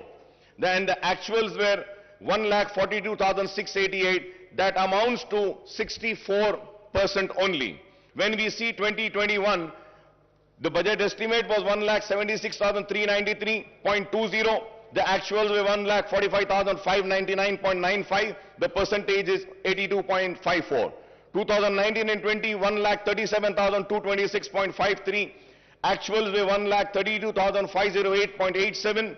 Percentage was 96.56. 2018 and 19, 1,67,859.35. The actuals were 1,25,554.70, that is 74.80.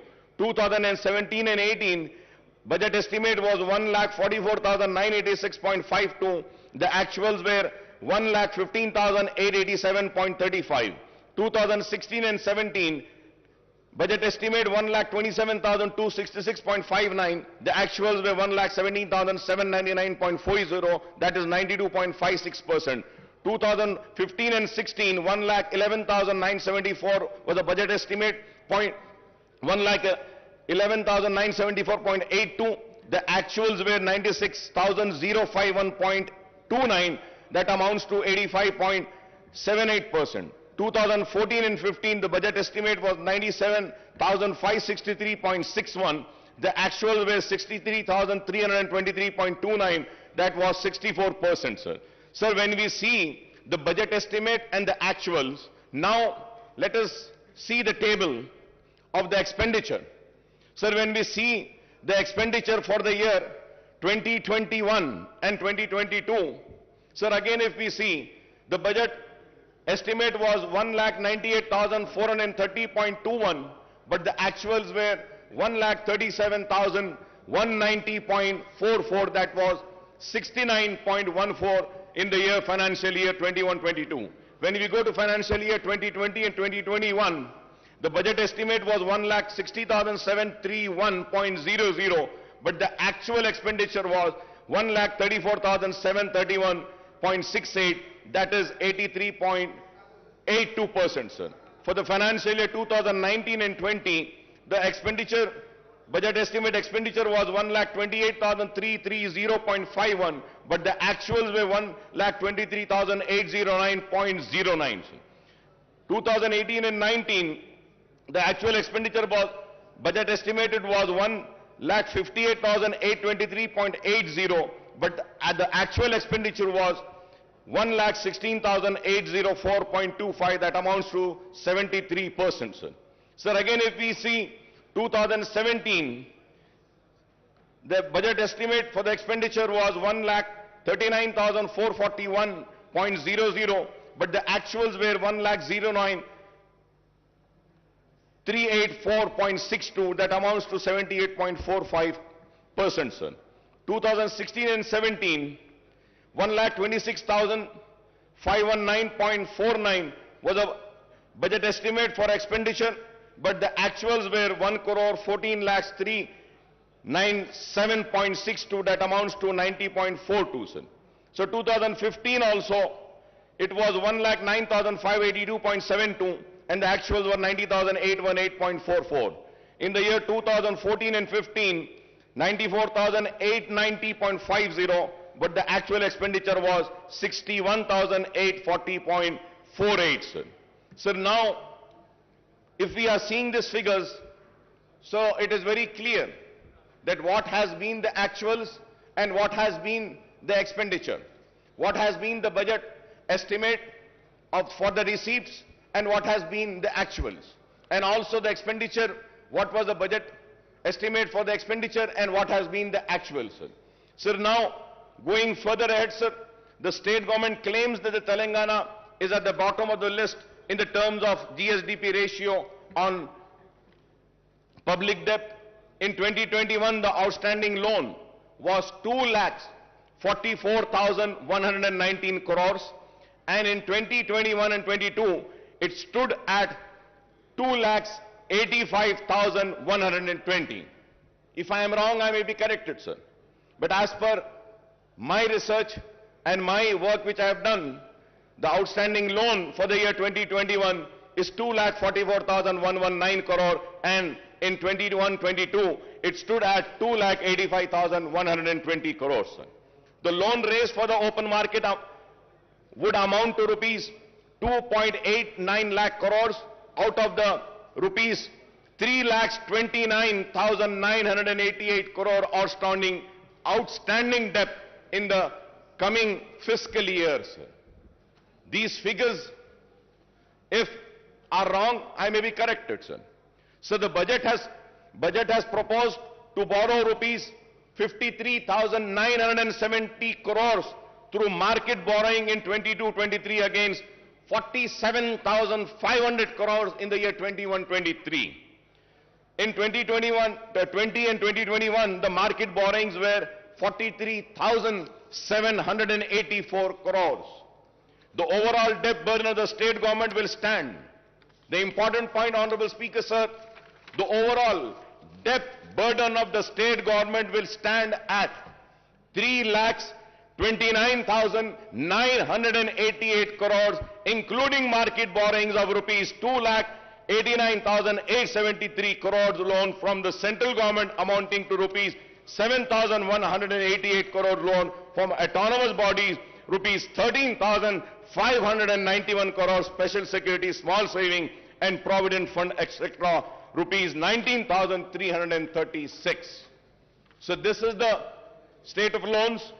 So I would like to welcome the important announcement made by the Finance Minister Saab in the budget speech. The government has increased the Arogashiri reimbursement limit from rupees 2 lakh to 5 lakhs for routine procedures and up to 10 lakhs for transplant.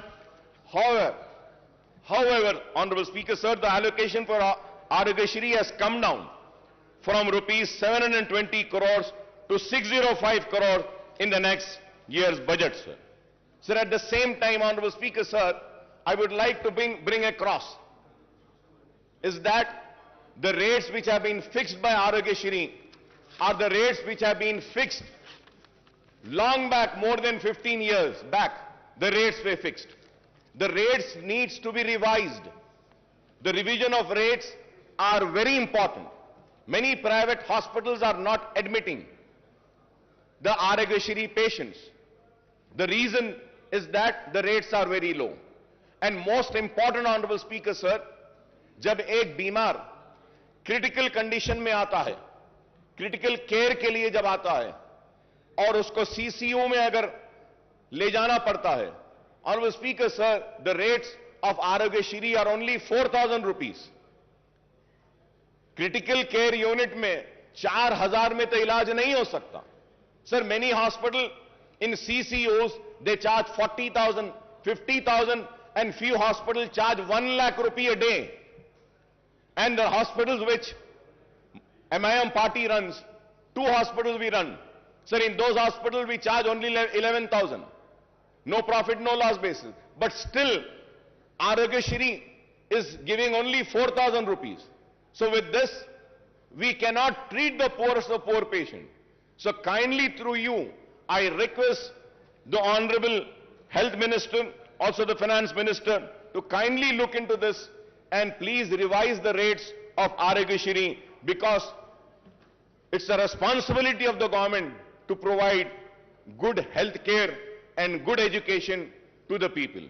Sir, going further ahead, sir, the diet charges for cancer and TB patients have been increased from rupees 56,000 to rupees 112 and rupees 40 to rupees 80 for other patients, and this is welcome relief, sir. Sir, I may recall that in the previous budget session also I had raised the issue of pending bills of the private hospitals under Arogyashri, but the issue is yet to be sorted out, and I hope that these issues are being taken care, sir. Sir, I also welcome the announcement that the first women university in the state of Telangana will be established soon. I understand that the University College for Women at Koti, which is an autonomous college under Osmania University, will be upgraded to be a women's university. I may also recall that there are huge numbers of vacancies and professors and associate and assistant professors in all the state universities, including specialized universities, including agriculture, horticulture, veterinary, and technological universities. Sir, there are vacancies of lecturers also in government degree, polytechnic, and junior colleges. There are vacancies of lecturers also in the government degree in polytechnic and junior colleges. I request the government to take an early decision on the issue of raising the retirement age of the university faculty in all state and specialized universities to 65 years on par with the faculty of medical college, sir. Sir, I request the government to decide on the organization to take up the recruitment of the university faculty and the government lecturers, that is whether it should be done by Telangana State Public Service Commission or Telangana State Council for Higher Education, or a new recruitment board to be constituted. Well, now we have announced that we are going to fill up all the vacancies. This is very important, sir. This is very important. I request the government to decide on the organization to take up the recruitment of the university faculty and the government lecturers, that is whether it should be done by Telangana State Public Service Commission or State Council of Higher Education, or a new recruitment board to be constituted, sir. So I repeated this point because it's very important after the announcement made today by the Honorable Chief Minister Saab. Sir, after a gap of 3 years, the government has decided to implement the lowered age limit of Asra pension from 65 years to 57 years. Sir, I may point out that as many as 3.3 lakh applications with the earlier age limit are pending, and 7.80 lakh new applications have been received after reduction in the age limit. So I would like to also say that almost 11.10 lakh applications have to be cleared immediately to disburse the old age pension from new financial year commencing on 1st of April, sir. Sir, in the last 7.5 years, the government has spent 46,000 650 crores on Asra pension, and the number of beneficiaries have gone up to 38.41, sir. I would like to congratulate the government for this Asra pension, sir. It is very good, sir, that we are doing a wonderful work in Asra pension, and I think it is the only state in the entire country which has given or sanctioned so many applications, sir. So with this, the sanction of pending applications, the number of beneficiaries may reach 50 lakhs, and this may require much higher outlay than the proposed rupees 11,728 crores in the next financial year, sir. Sir, when it is going to go to 50 lakhs, I don't think 11,78,000 crores, which has been allocated for the next budget, would not be sufficient. This needs to be looked into. Going ahead on the education, sir. Sir, we also have welcomed Mana Uru Mana Badi and Mana Basti Mana Badi program launched by Honorable Chief Minister Janab KCR Saab on Monday. The government has taken the initiative to introduce English medium in all the government schools on par with corporate school. Under the Mana Badi scheme, provision of infrastructure in all the government schools will be taken up in phased manner. However, while infrastructure development necessary, what is more important is that the filling up of all teaching, non-teaching posts in the government schools, which has been announced today by the Honorable Chief Minister Saab.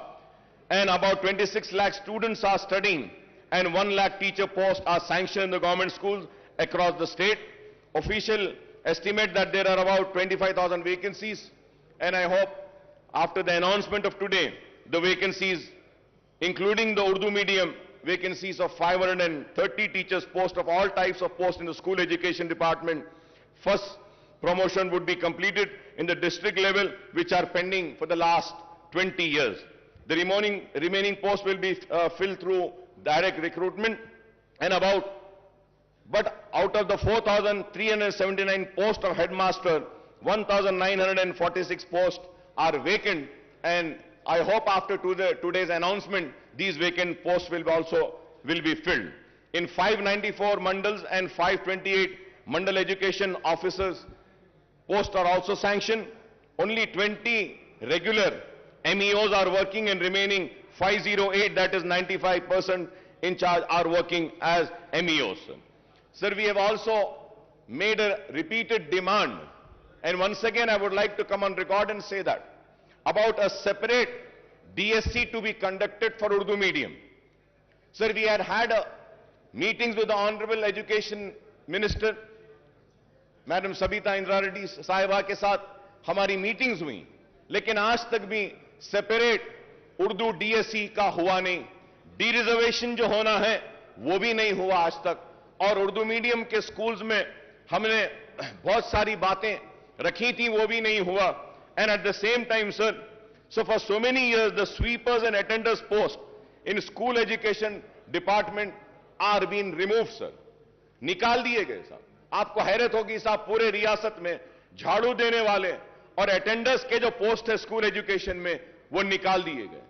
और हमने देखा है कि teachers झाड़ू दे रहे हैं, toilets को साफ करने वाले कोई नहीं है. This is a very important issue which needs to be taken up, which needs to be addressed, sir. Sir, there are 85 mandal in charge MEOs are looking after 1 mandal each. 1 MEO is in charge of 7 mandals. 8 MEOs are in charge of 5 mandals each. 24 MEOs are handling 4 mandal each. 59 MEOs are overseeing 3 mandal each, and 87 MEOs are managing 2 mandal each, sir. So the state has 33 districts, but the government has not sanctioned the DO post for all the districts. For all the districts, we need to have DOs, sir. Out of the 12 DO sanctioned posts, only 7 DOs are working, and there are 5 vacancies, and we are told that 26 districts, only in charge DOs are running the show.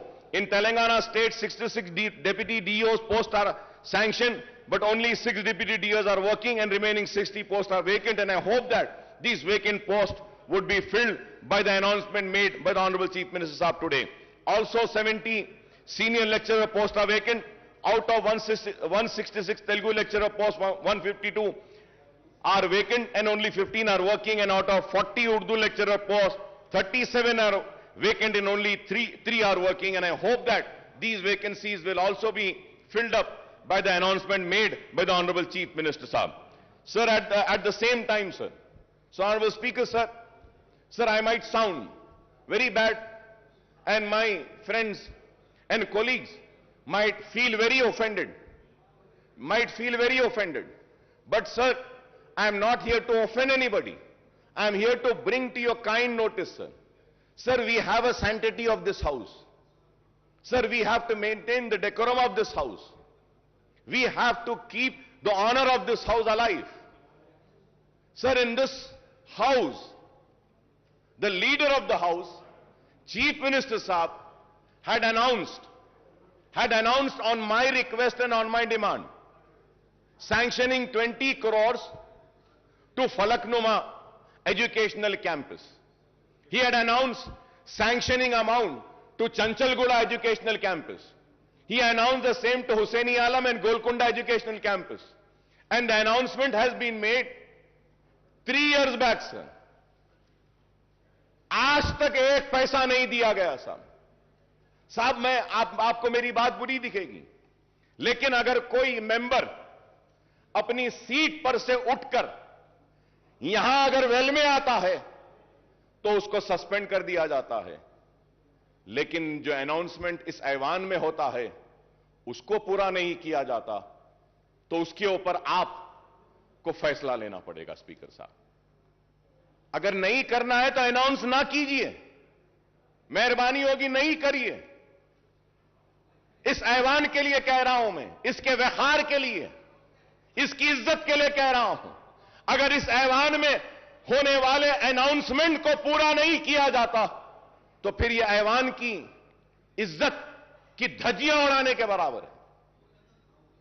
तो मैं आपके जरिए हुकूमत से मुतालबा करूंगा कि जो ऐलान किया गया फलकनुमा कैंपस के लिए, जो ऐलान किया गया गोलकुंडा कैंपस के लिए, जो ऐलान किया गया हुसैनी आलम कैंपस के लिए, जो ऐलान किया गया चंचलगुड़ा कैंपस के लिए, वो ऐलान को पूरा करिए बराए मेहरबानी। Sir, going to GHMC, sir. So the finance minister had recounted the infrastructure development taken up in the GHMC area since 2014, particularly under SRDP, CRMP and SNDP. However, the fact remains that the state government has not provided grants to the GHMC for taking up these work, and hence the GHMC has to go for massive borrowings from the banks and also raising the municipal bond to finance these projects. Sir, the GHMC has raised bonds of 1,000 crores and borrowed 3,900 crores for SRDP work, 1,500 crores for CRMP work, and 858 crores for SNDP work, sir. Some of the SNDP works costing to rupees 225 crores are taken up in the surrounding municipality and municipal corporation with the GHMC borrowing. From 2014 onwards, GHMC is in serious financial crisis as the grant for both the central government and the state government have decreased considerably, and the state government is not even paying property tax of rupees 300 crores per annum on its buildings. जो government के building है उसकी property tax के जो 300 करोड़ है वो भी GHMC को नहीं दी जाती. On the other hand, the GHMC is paying 1 crore every day, that is rupees 365 crores per annum for repayment of loan and interest on borrowing. Honorable Speaker, sir, every day the GHMC is paying 1 crore. Sir, at the same time, sir, under the 14th and 15th Finance Commission grant, the central government sanctioned funds amounting to rupees 300 crores and rupees 1,000 crore respectively to the GHMC, but these have not been realized by the state government. With the introduction of TSB pass for building permission, the building permit fees is deposited with the state treasury and the GHMC is not getting this amount. Sir, मैं घर बनाना चाहता हूं, घर बनाने के permission के लिए पैसे भरता हूं, वो पैसे GHMC में नहीं आते हैं सर, वो गवर्नमेंट ट्रेजरी में चले जाते हैं. सर, ये GHMC में घर बन रहा है, परमिशन GHMC दे रही है, तो पैसा तो GHMC को आना चाहिए, लेकिन ऐसे नहीं हो रहा है sir. So the GHMC's own revenues are meant for paying staff salaries and for the maintenance work and for major works and project funds. Projects funds have to be sanctioned by the state government. I want to know how many projects in GHMC are funded by the state government from 2014 onwards, sir. GHMC के जो भी projects हैं, government की तरफ से क्या दिया जा रहा है? Now maintenance and new works in GHMC have come to a halt from July 2021 and onwards since payments were not made to GHMC contractors. The contractors' dues are rupees 300 crores and the government should release the fund for development of work to GHMC to clear this fund. Most of the 2,000 contractors at GHMC are petty contractors whose livelihood depends on GHMC work. Sir, I also have the statement, sir. Abstract of MAUD department budget for 7 years. For 7 years when we see, sir, Commissioner and Director of Municipal Administration, Hyderabad Metro Water Supply Sewerage Board, the Mission for Elimination of Poverty Municipal Areas, MEPMA, then Amrut Smart City, Musi River Fund Development Limited, Hyderabad Road Development Corporation Limited, Hyderabad Metro Rail. Isme, sir, 11th is Greater Hyderabad Municipal Corporations. So the budget estimate, Honorable Speaker, sir, was 8,920.36 crores. Budget release, 236.11. Only, sir, 236.11. This is for the financial year 2014 and 15 se lekar for the year 2021-22 tak. Last 7.5-8 years में 8,990.36 करोड़ का ऐलान किया, लेकिन budget release 236 crore का हुआ और expenditure. Sir, now we have to see what has been the expenditure. Sir, out of 8,920, 236.11 was released and the expenditure is how much, sir? Only 2 crore 65 lakhs. 2 crore 65 lakhs. If I am wrong, I may be corrected. If I am wrong, I may be corrected. These are the figures which has been given. So it is very sad, sir. Sir, also, in this house, sir, an announcement was made about the notarized document to be treated as registered document. Ministers की एक committee भी बनाई गई. Sir, आज तक भी कुछ नहीं हुआ, सर. मैं आपके जरिए हुकूमत से फिर से अपील करना चाहता हूं कि नोटराइज्ड डॉक्यूमेंट को रजिस्टर्ड डॉक्यूमेंट ट्रीट करिए. कई लोग परेशान हैं. कई लोग अपनी जमीन बेच नहीं सकते.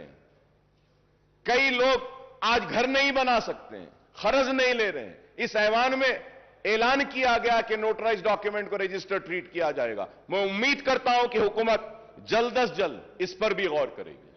Honorable Speaker, sir, in the last, or I would say in this session only 5 months earlier, 5 महीने पहले, ये नया सेशन नहीं है, ये तो वही सेशन चल रहा है. तो आज से 5 महीने पहले ये ऐलान किया गया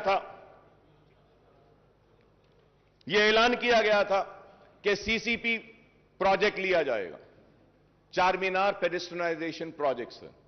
सर, कब से चार मीनार पेडेस्ट्रियनाइजेशन प्रोजेक्ट चल रहा है, सर? कब कंप्लीट होगा? कब खत्म होगा? कब चार मीनार इस्तांबुल बनेगा? यह एक सवाल है. और उसके बाद जवाब में यह बोला गया कि कुली कुतुब शाह के जरिए चार मीनार पेडेस्ट्रियनाइजेशन का प्रोजेक्ट करेंगे. कुली कुतुब शाह के जरिए नए पुल के पास जो ब्रिजेस है वो बनाएंगे. कुली कुतुब शाह को और काम देंगे. सर, कुली कुतुब शाह का जो पहला जितना बजट लास्ट ईयर दिए थे उससे और कम कर दिया गया. आप बजट एलोकेशन कम करेंगे. लास्ट ईयर जितना बजट दिया गया था that was sufficient enough only for the payment of salaries of Kuli Qutub Shah Urban Development Authority employees. और अब कुछ भी नहीं किया गया. Sir, pending works of nalas and sports and the stadiums are still pending. In my constituency, sir, one stadium work was started 10 years back, sir. It is more than 10 years that it is yet to be completed. Sir, we have spoken about the nalas 5 months earlier when we have the assembly session. That time we spoke about nalas. We spoke about the breach, जो शिगाफ आया था तालाबों में, जिसकी वजह से नुकसान हुआ था लोगों को, उसके बारे में बात करें. और हमने कई तजावीज दिए. मैं बड़ी मौजरत के साथ ऑनरेबल स्पीकर साहब कह रहा हूं, मेरे दोस्त काबिल दोस्त को बुरा दिखेगा, खराब दिखेगा मेरे काबिल दोस्त को, केटी रामाराव साहब को, जिनकी मैं बहुत इज्जत करता हूं, एहतराम करता हूं. लेकिन ऑनरेबल स्पीकर साहब, इस ऐवान में कहा गया था कि अकबर साहब हम मीटिंग बुलाते हैं, बैठते हैं. दशहरा गया, दिवाली गई, दिवाली के बाद क्रिसमस गया, न्यू ईयर गई, संक्रांति गया. कब होगी मीटिंग? बुला लीजिए साहब. हम आप साहब, हमारे पास पूरा टाइम है. आप जब बोले, जब हम आ जाते हैं आपके पास. जब आप बोले आ जाएंगे. एक मीटिंग उसकी बुला लीजिए. Sir, going to Hyderabad metro rail, sir, we welcome the announcement that Hyderabad Metro Rail has been allocated rupees 500 crores in the next in the next year's budget for taking up works on the long pending connectivity to the old city from Mahatma Gandhi bus station Imliban to Falaknuma under corridor 2 of 5.5 kilometers. बार बार इल्जाम था हुकूमत पर और मजलिस पर भी कि metro old city में नहीं आई, लेकिन इस बजट एलोकेशन के बाद हमको उम्मीद है कि मेट्रो जरूर दौड़ेगी पुराने शहर में भी. Sir, for metro connectivity to Shamshabad airport an allocation of rupees 377.35 crores has been made. The project has been awaiting government nod for the 32 kilometers elevated work from Gachibowli for the last couple of years. The Hyderabad Metro Rail, the government special purpose vehicle which oversees the metro construction, has been provided loan of rupees 1,500 crores too. But we are disappointed, Honorable Speaker sir, but we are disappointed that no allocations have been made for MMTS Phase 2. MMTS Phase 2 के लिए हम बार बार मुतालबा कर रहे हैं. कितने साल से? 6-7 साल से मुतालबा है कि MMTS Phase 2 के लिए एलोकेट करिए फंड्स, लेकिन वो अब तक नहीं हुआ. मैं उम्मीद करता हूं कि फाइनेंस मिनिस्टर साहब MMTS Phase 2 के लिए भी जो रिक्वायर्ड फंड्स हैं उसको भी जारी करेंगे. So the state government has to provide its share of assured 2/3 funds of total cost of 817 crore, but only 129 crores was released. The MMTS Phase 2 project taken up by the South Central Railway should be completed in all respect, connecting the suburbs and providing a cheaper and environmental friendly transport system to the poor and middle class passengers. The MMTS Phase 2 also provides for extending the connectivity to the Shamshabad airport, and this can be supplement the metro connectivity from Gachibowli. So about 2 BHK with an objective to providing a dignified dwelling of decent size, the government is implementing 2 BHK program. The government has sanctioned 2.91 lakh houses all over the state and 1 lakh in the GHMC area. However, in the 15 assembly segments of Hyderabad district, only 9,453 houses are sanctioned and 24 locations, and there is no 2 BHK housing site in Charminar, Amberpet segment, sir. Sir, in the GHMC area, only 4,504 houses have been completed and only 3,136 houses are actually handed over to the beneficiaries, sir. Most of the housing units in GHMC area are at various stages of constructions, and work has been stopped at most of the site, as again the same problem, the contractors are not paid their dues for several months. I request through you, sir, कि ये contractors के जो पैसे हैं इसको पे करने के लिए बोली. In the next year budget allocation rupees 12,000 crores is proposed for the 2 BHK program, and I hope that the housing units in GHMC would be completed to hand over to beneficiaries during the year. We welcome the government decision to launch the scheme of providing financial assistance for construction of 2-bedroom housing scheme for people who have their own plots with a unit cost of 3 lakh per house. 3 lakh रुपये गरीबों को जो जिनका खुद की जमीन है घर बनाने के लिए देने का जो ऐलान किया गया है, हम इसका खैर मुकद्दम करते हैं. It is better than late Better late than never, although the proposed unit cost has been brought down from the previous promise of rupees 5 lakhs rupees. Sir, in the coming financial year, 4 lakh beneficiaries will be provided assistance to construct the houses with a unit cost of 3 lakhs. For each assembly segment, 3,000 houses will be taken up. For providing financial assistance for these 4 lakh beneficiaries rupees, 12,000 crores will be needed.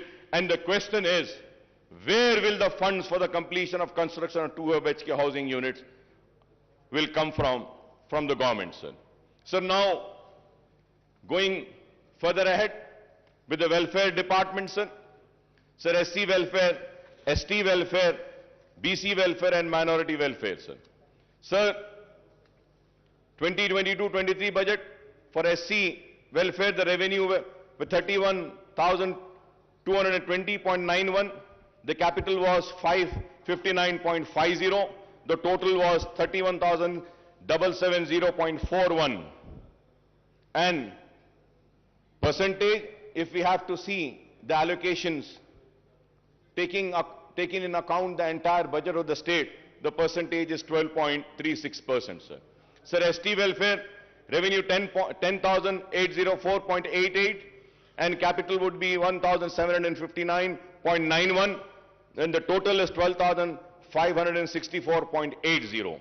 BC welfare, 5,289.83, the capital 407.72, the total is 5,697.55, that is only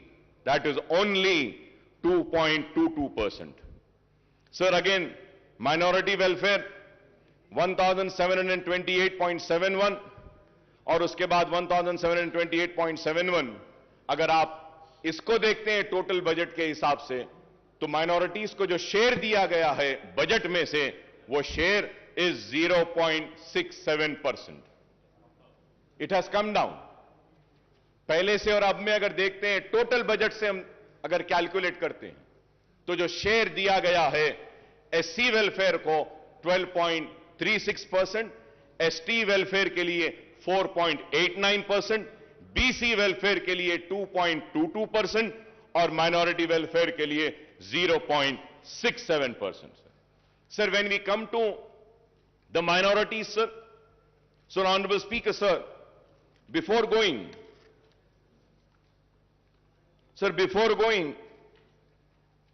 further ahead on minorities, sir, मैं फिर से sir आपकी तवज्जो पे एक बात लाना चाहता हूं सर. आज से 5 महीने पहले चीफ मिनिस्टर साहब ने ऐवान में खड़े होकर पूरी तफसीलात दी थी.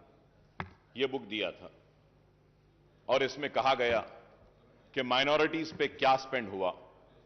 टोटल 2014, 15, 16, 16, 17, 17, 18, 18, 19, 19, 20, 20, 21 या 21, 22, सारा फिगर टोटल अप टू सितंबर 21, 6,971.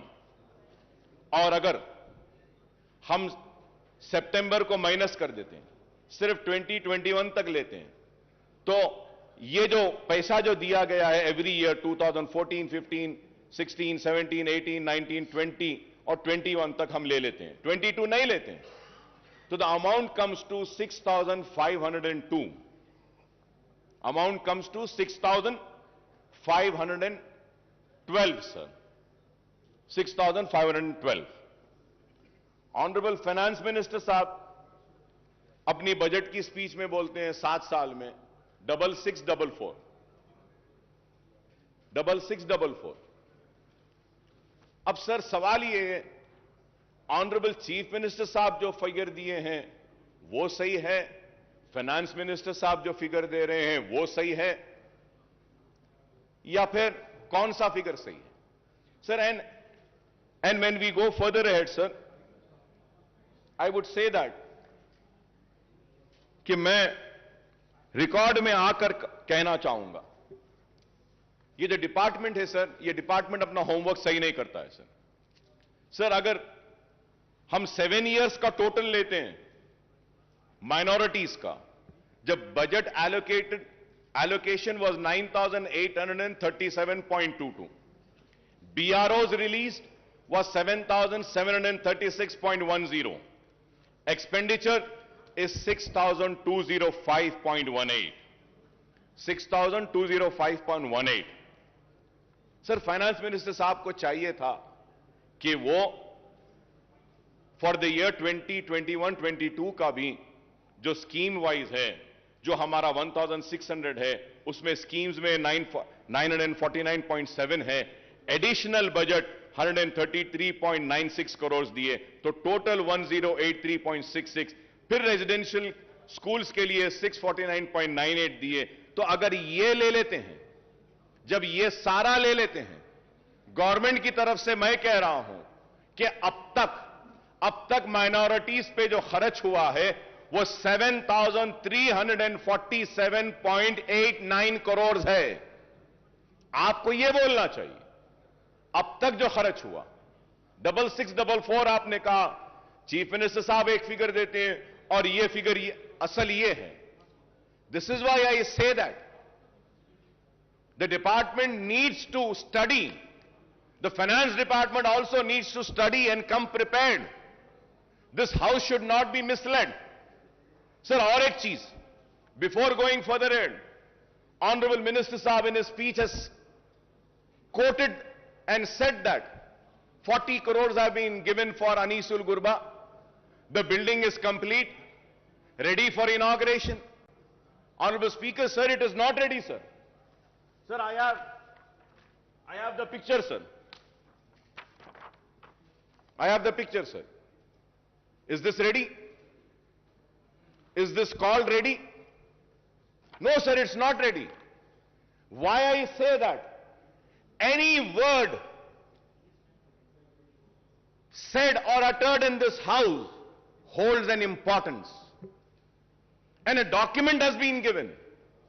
एक किताब दी गई, किताब में कहा गया है कि खत्म हो गया, नहीं हुआ है। सर, मैं आपसे कहना चाहता हूं कि इस ऐवान में और एक बात, एक और ऐलान किया गया था। महमूद अली साहब यहां मौजूद हैं, अगर मैं गलत कह रहा हूं तो मुझे रोकिए, मुझे टोकिए। ऐलान किया गया था कि हज हाउस के बाजू की जो बिल्डिंग है वहां पे माइनॉरिटीज के सारे ऑफिसेस को वहां पे लाया जाएगा। क्या ऐलान किया गया था या नहीं? आज क्या वहां पे बिल्डिंग में क्या पूरे डिपार्टमेंट्स आए या नहीं? पूरी बिल्डिंग कमजोर हो रही है। अरे आप उस बिल्डिंग को कंप्लीट तो भी करवा दीजिए, उस बिल्डिंग को किराए पर भी तो दे दीजिए। कम से कम गवर्नमेंट ऑफिसेज नहीं लाना है तो किसी और को दे दीजिए। इस्लामिक सेंटर के लिए 10 एकड़ जमीन दी गई, कंस्ट्रक्शन आज भी चालू नहीं हुआ। सर, मैं ऑनरेबल स्पीकर साहब, मैं फिर से आपको याद दिलाना चाहता हूं सर, मेरी बात फिर खराब दिखेगी मगर मैं फिर से कह रहा हूं सर, इस 5 महीने पहले चीफ मिनिस्टर साहब ने कहा कि अकबर साहब हम मीटिंग बुलाते हैं, दशहरा हो जाने दीजिए, मीटिंग बुलाते हैं। सर, दशहरा हो गया, दिवाली हो गई, क्रिसमस हो गया, न्यू ईयर हो गया, संक्रांति हो गई, अब होली आ रही है, होली भी हो जाएगी। सर, आज मैं पूछना चाहता हूं कि अगर आप अपने वादे को पूरा नहीं कर सकते हैं तो बोलते क्यों हैं? बुरा दिखता है मेरी बात, लेकिन हक है। मैंने जो कहा कि आपने मेरे कान को खुश किया, मैंने आपके कान को खुश किया, ये लेने देने की बात कहां से आई? यही बात हुई। बादशाह के दरबार में खड़ा है गाने वाला, गा रहा है, वाह वाह वाह क्या गाया, जमीन ले ले, वाह वाह वाह क्या गाया, जायदाद ले ले, वाह वाह वाह क्या गाया, सोना ले ले, वाह वाह वाह क्या गाया, हीरे ले ले, वाह वाह वाह क्या गाया, मोती ले ले, वाह वाह वाह क्या गाया, ये ले ले, वो ले ले, सब हो गया। बाद में आके बोलते हैं, अरे सरकार मैं इतना अच्छा गाया और मुझे बोले कि तू जमीन ले ले, जायदाद ले ले, मोती ले ले, हीरे ले ले। तो सवाल ये है, तो पूछते हैं कहां है? तो बादशाह पलट के बोलते हैं, अरे लेने देने की बात कहां है बाबा, तूने मेरे कान को खुश किया, मैंने तेरे कान को खुश किया। ये मेरी बात खराब दिखेगी मगर ऑनरेबल स्पीकर सर, मैं आपसे पूछना चाहता हूं, मेरा बदतमीजी होगी, माफी चाहता हूं सर। एक मेंबर इस ऐवान में वेल में आता है तो डिग्निटी और ऑनर इस हाउस की खराब हो रही है कह के सस्पेंड कर देते हैं, बाहर फेंक देते हैं। इस हाउस में जो ऐलान किया गया, उस ऐलान का क्या है मैं पूछना चाहता हूं। क्या उसकी कोई अहमियत नहीं? उसका कोई वकार नहीं? क्या उसकी इज्जत नहीं? हम पुकारे तो कहां पुकारे? हम चीखे तो कहां चीखे? बताइए। ये ऐवान में आकर पुकारेंगे और ऐवान में बोलते हैं कि करेंगे, बुलाएंगे, इंतजार में खड़े हैं। सरकार का बुलावा कब आएगा? कब आएगा? आज आप बताइए ऑनरेबल स्पीकर सर, हम दर्द के साथ, कर्ब के साथ कह रहे हैं, आलेर की एनकाउंटर पर रिपोर्ट देंगे बोले, आज कातिलों को प्रमोशन हो रहा है, उन जालिमों को तरक्की दी जा रही है और मेरे खून बह रहा है, लेकिन उस पर इंसाफ नहीं। कब मिलेगा आलेर के लोगों को इंसाफ? मेरा सवाल है। आज हम ये बातें करते हैं, जियो निकाला गया, बोला गया कि चार मीनार पेडेस्ट्रियनाइजेशन के पुल को डालेंगे, कहां है बताइए? मैं जरूर यहां खड़े होकर अपने हक की लड़ाई लड़ रहा हूं। Honourable speaker sir, it is very important when we raise an issue, when an assurance has been given, that needs to be fulfilled. अब सवाल यह होगा कि आज इतने रिक्रूटमेंट का ऐलान किया गया, ये भी होंगे या नहीं? क्योंकि मेरे साथ तो यह तजुर्बा, मेरे साथ तो यह हुआ, मुसलमानों के साथ तो यह हुआ। सर, पब्लिक सर्विस कमीशन में एक भी मुसलमान नहीं, पब्लिक प्लीडर एक भी मुसलमान नहीं, माइनॉरिटी कमीशन में नहीं। क्यों बताइए सर? क्या एक मुसलमान को नहीं बना सकते? एक मुसलमान भी वाइस चांसलर नहीं है इतनी यूनिवर्सिटीज में। आप बताइए।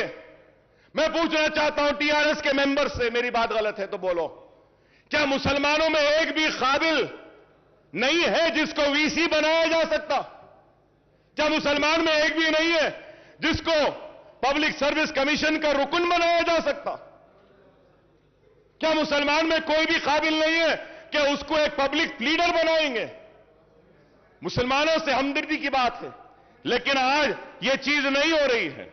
इसलिए मैं आपके जरिए हुकूमत से मुतालबा करूंगा कि प्लीज कुछ करिए इस पर।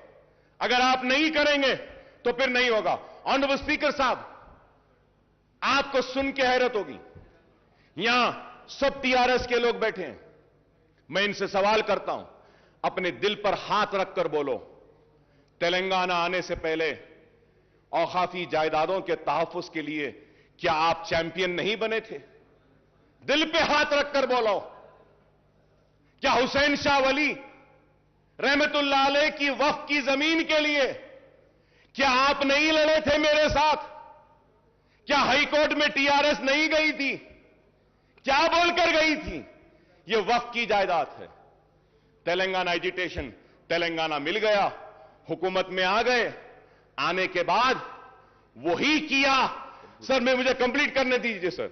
वही किया जो कांग्रेस ने किया, वही किया जो तेलुगुदेशम ने किया। नाइंसाफी मुसलमानों के साथ हुई, वो ये हुई कि इख्तिदार में आने के बाद हुसैन शाह वली की जमीन गवर्नमेंट लैंड है बोलती है टीआरएस की हुकूमत। क्या इंसाफ है? हुकूमत में नहीं थे तो वक्फ की थी, हुकूमत में आ गए तो गवर्नमेंट की। पूरी जमीन चले गई, पूरी जमीन चले गई। ऑनरेबल स्पीकर साहब, सुप्रीम कोर्ट में वक्फ बोर्ड मुकदमा हार गया टेक्निकल रीजंस की वजह से। प्लीज अरे आज दे सकते थे। Please conclude sir, I am concluding sir, but I have to say sir. Sir, मैं बोलना चाह रहा हूं, इसलिए बोलना चाह रहा हूं कि मुझे बोलना जरूरी है सर। सर, पहले तो पूरा असेंबली कट हो गई, 5 दिन 6 दिन चल रही है। क्वेश्चंस आते ने, 5 दिन में एक क्वेश्चन आएगा हमारा, और उसके बाद में अगर कम वक्त में बोलूं तो फिर मेरा इस ऐवान में आना ही बेकार है। मुझे बोलने दीजिए सर। इस वास्ते कि मजबूर होकर कह रहा हूं, मजबूर होकर हजारों करोड़ की जायदाद चले गई, एयरपोर्ट में चले गई। सर, मैं कहूंगा, चीफ मिनिस्टर साहब का बयान अब तक मैं सुन रहा था, रिक्रूटमेंट में कहे कि तेलंगाना के साथ नाइंसाफी हुई, बेशक हुई, इससे इनकार नहीं। आपके आने के बाद इंसाफ मिल रहा है, बिल्कुल मिल रहा है। हक तलफी हुई, आपके आने के बाद हक मिल रहा है। पानी ले लिया गया, पानी मिल रहा है। खेती नहीं होती थी, आज हो रही है। पेंशन नहीं मिलता था, आज मिल रहा है। सब सही है, लेकिन औकाफी जायदादें जो पहले तबाह हो रही थी वो आज भी हो रही हैं, आज भी हो रही हैं। Sir, you remember, sir, honorable speaker, sir, you remember an announcement was made that CBCID inquiry will be conducted on work properties. CM साहब ऐलान करें। क्या हुआ सर? कुछ हुआ सर? कुछ सीआईडी आगे बढ़ी सर? कोई सीआईडी कोई इंक्वायरी करी? सीआईडी कुछ इन्वेस्टिगेट करी? सीआईडी के जो टर्म्स एंड कंडीशंस क्या है? क्या किसी को पकड़ी? क्या कोई जमीन रिकवर करी? क्या करी साहब आज तक? बैठे महमूद अली साहब, पूछना चाहता हूं, अजमेर का रुबात कब बनेगा? क्या ऐलान नहीं हुआ? कब बनेगा? बोले थे अजमेर में रुबात, कहां है? सर, हम टीआरएस के दोस्त हैं। अगर उनको पूछते हैं तो हमको भी पूछते हैं कि किस बुनियाद पे आप तायीद कर रहे हैं, क्यों तायीद कर रहे हैं? हमसे भी सवाल होता है। नेक नामी आपकी मुतासिर नहीं, हमारी भी होती है। खुदारा, मेरी आपसे दरखास्त है कि आप करिए। Honourable speaker sir, there is a scheme. Finance minister साहब is here. I want him to give an assurance on this point when he replies to me. Sir, Government of India is giving matching grant for construction of, जो speech में बोले Finance Minister साहब, construction of minority schools and residential schools. For that, Waqf Board has given land. वहां पे भी Waqf Board की land होना है, वहां पे भी Waqf Board होना है।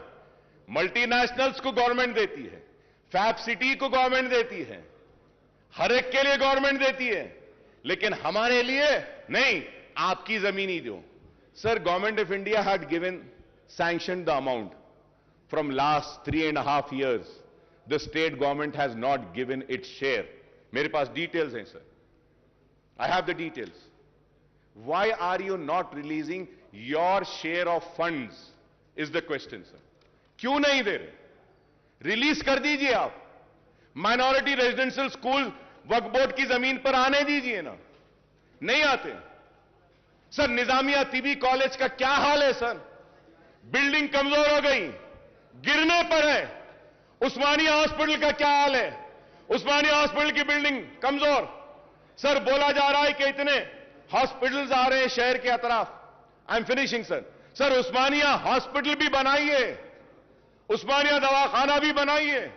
आप 4-4, 5 दवाखाने बना रहे हैं, बनाइए। सर, ऑनरेबल स्पीकर सर, मैं आपको फिर से याद दिलाता हूं, मैं नई बात नहीं कर रहा हूं सर। ऑनरेबल स्पीकर साहब, मैं नई बात नहीं कर रहा हूं, जो बार बार जो हर सेशन में करता हूं वही बात कह रहा हूं। उर्दू को दूसरी सरकारी जबान का मौकफ दिया गया सर। सर, ये बजट की आज जो स्पीच का जो बुक हमको दिए ना साहब, उसमें तेलुगु था, इंग्लिश था, उर्दू नहीं था। उर्दू नहीं था, बाद में मंगाना पड़ा तो वहां से जाके उर्दू आया हमारे पास। क्यों साहब? उर्दू को दूसरी सरकारी जबान का मौकफ दिया गया है तो आप उर्दू के साथ इंसाफ करिए। उर्दू बोर्ड्स नहीं, आरटीसी के बसेस पे नहीं, सरकारी दफातर के बोर्ड्स पे नहीं, मुतरज्जिम को हमारी नुमाइंदगी पर मुकर्रर किया गया डिस्ट्रिक्ट कलेक्टर ऑफिस में, लेकिन आज तक भी कोई दरखास्त नहीं ली जाती। सर, उर्दू को उसका जायज हक दीजिए, यह हम मुतालबा करते हैं। हमारा मुतालबा कोई अलग नहीं है सर, जो जो वादे किए गए मैं वही दोहरा रहा हूं।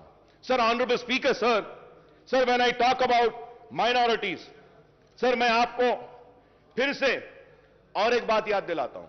सर, इस ऐवान में ये पूरे लोग गवाह हैं, चीफ मिनिस्टर साहब ने कहा कि Muslim minorities will be treated on par with SC STs।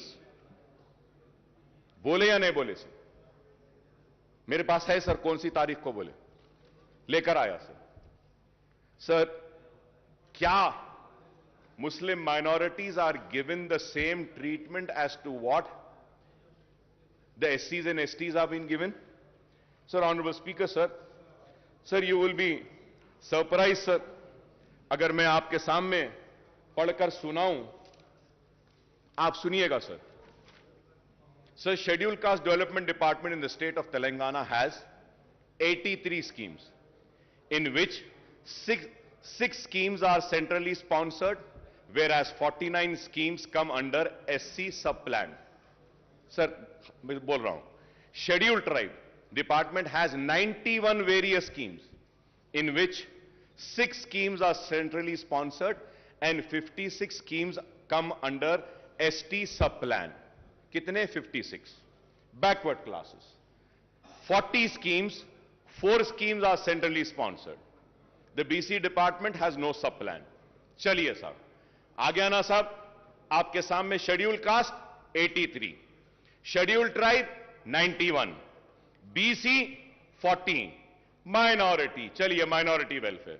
The minority welfare department has only 28 schemes, in which one scheme is run by center. The minority welfare department has no other scheme. Mahmood Ali साहब बैठे हैं, मैं महमूद अली साहब से भी पूछना चाहता हूं. महमूद अली साहब, आप बोलिए, माइनॉरिटी फाइनेंस कॉर्पोरेशन से किसी एक गरीब को भी लोन दिया गया क्या? बताइए, दिल पे हाथ रखकर बोलिए. माइनॉरिटी फाइनेंस कॉर्पोरेशन से एक को भी नहीं दिया गया सर. सर 1.5 लाख रुपए देते बोले थे. 3 साल सर, 1 साल नहीं, 2 साल नहीं, 3, ये 4था साल है. 4 साल से एक मुसलमान को अपने पैरों पे खड़े होने के लिए कारोबार का खर्च माइनॉरिटी फाइनेंस कॉर्पोरेशन नहीं दिया. 1.5 लाख एप्लीकेशन पेंडिंग है या नहीं, ये बताइए. क्या क्लियर हुआ? सर, मैं आप कोई नई बात नहीं कह रहा हूं सर. दिल जल रहा है सर, तकलीफ हो रही है कि हम आपके दोस्त हैं, आपका साथ दे रहे हैं, लेकिन आज क्या है बताइए. माइनॉरिटी फाइनेंस कॉर्पोरेशन पूरा मुर्दा हो गया सर. टिमरीज, हां अच्छा चल रहा है. अनीसुल गुरबा काम हो रहा है. दरगाह बनाने शाह का काम हां हो रहा है. 69 कॉन्ट्रैक्ट लेक्चरर्स को रेगुलर अब ये आज के बाद हो जाएगा. मुतरजम आए हो जाएंगे. मैं ये नहीं कह रहा हूं कि नहीं हुए. शादी मुबारक, यस, 2 लाख शादी मुबारक में गरीब बच्चियों की शादियां हुई. मुबारकबाद देता हूं हुकूमत को, बहुत अच्छा काम है. जो अच्छा है उसकी तारीफ करूंगा, जो नहीं हो रहा है उसको बोलकर रहूंगा, क्योंकि आवाम मुझे बोलने के लिए भेजी है. बोलना मेरा काम है. मेरी इस बात को यह ना समझे कि मैं आप पे तनकीद कर रहा हूं या मैं आपका दुश्मन हूं. नहीं, मैं आपका दोस्त हूं, इसलिए कह रहा हूं कि यहां पे नहीं हो रहा है, इसको करिए. करेंगे तो खुशी होंगे, करेंगे तो मुसलमान और करीब आएंगे, करेंगे तो मुसलमान जोश दर जोश आएंगे. यही मैं कहना चाहता हूं. आज इतने बच्चों को टिमरीज के जरिए पढ़ाया जा रहा है, ये काबिल मुबारकबाद है. मैं तारीफ करता हूं हुकूमत की, अच्छे कामों की भी तारीफ करता हूं. Honourable speaker sir, health department पे भी जब आते हैं, मिनिस्टर साहब के जो बुक में जो कहे हैं, फिर से सर इसमें भी गलतियां हैं. Sir, we need to correct sir. Sir, I am just finishing sir. Please come. I am finishing, sir. Just 2 to 3 minutes I am finishing. I request Honorable Speaker, sir. Just 2 to 3 minutes, sir. Sir, the health sector, while 6,295 crores were allocated in financial year 2021-22, rupees 11,237 crores have been allotted for medical and health sector in budget for 22-23, making an increase of 4,942 crores in share numbers. The breakup of proposed allocation is 5,743 crores under scheme expenditure and rupees 4,968 crore under establishment expenditure. It is welcome sign that the health sector has got for 22-23 the allocation has been increased from various schemes under scheme expenditure rupees 1,000 crores for construction of medical colleges and hospitals, rupees 1,000 crore for construction of super speciality hospital. The allocation for these two categories in the current fiscal year was 0.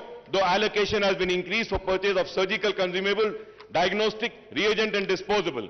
The allocation to the National Program for Prevention of Control of Cancer, Diabetes, Cardiovascular Disease and Stroke has been raised from 5 crores in the current financial year to 308 crores for the next year, sir.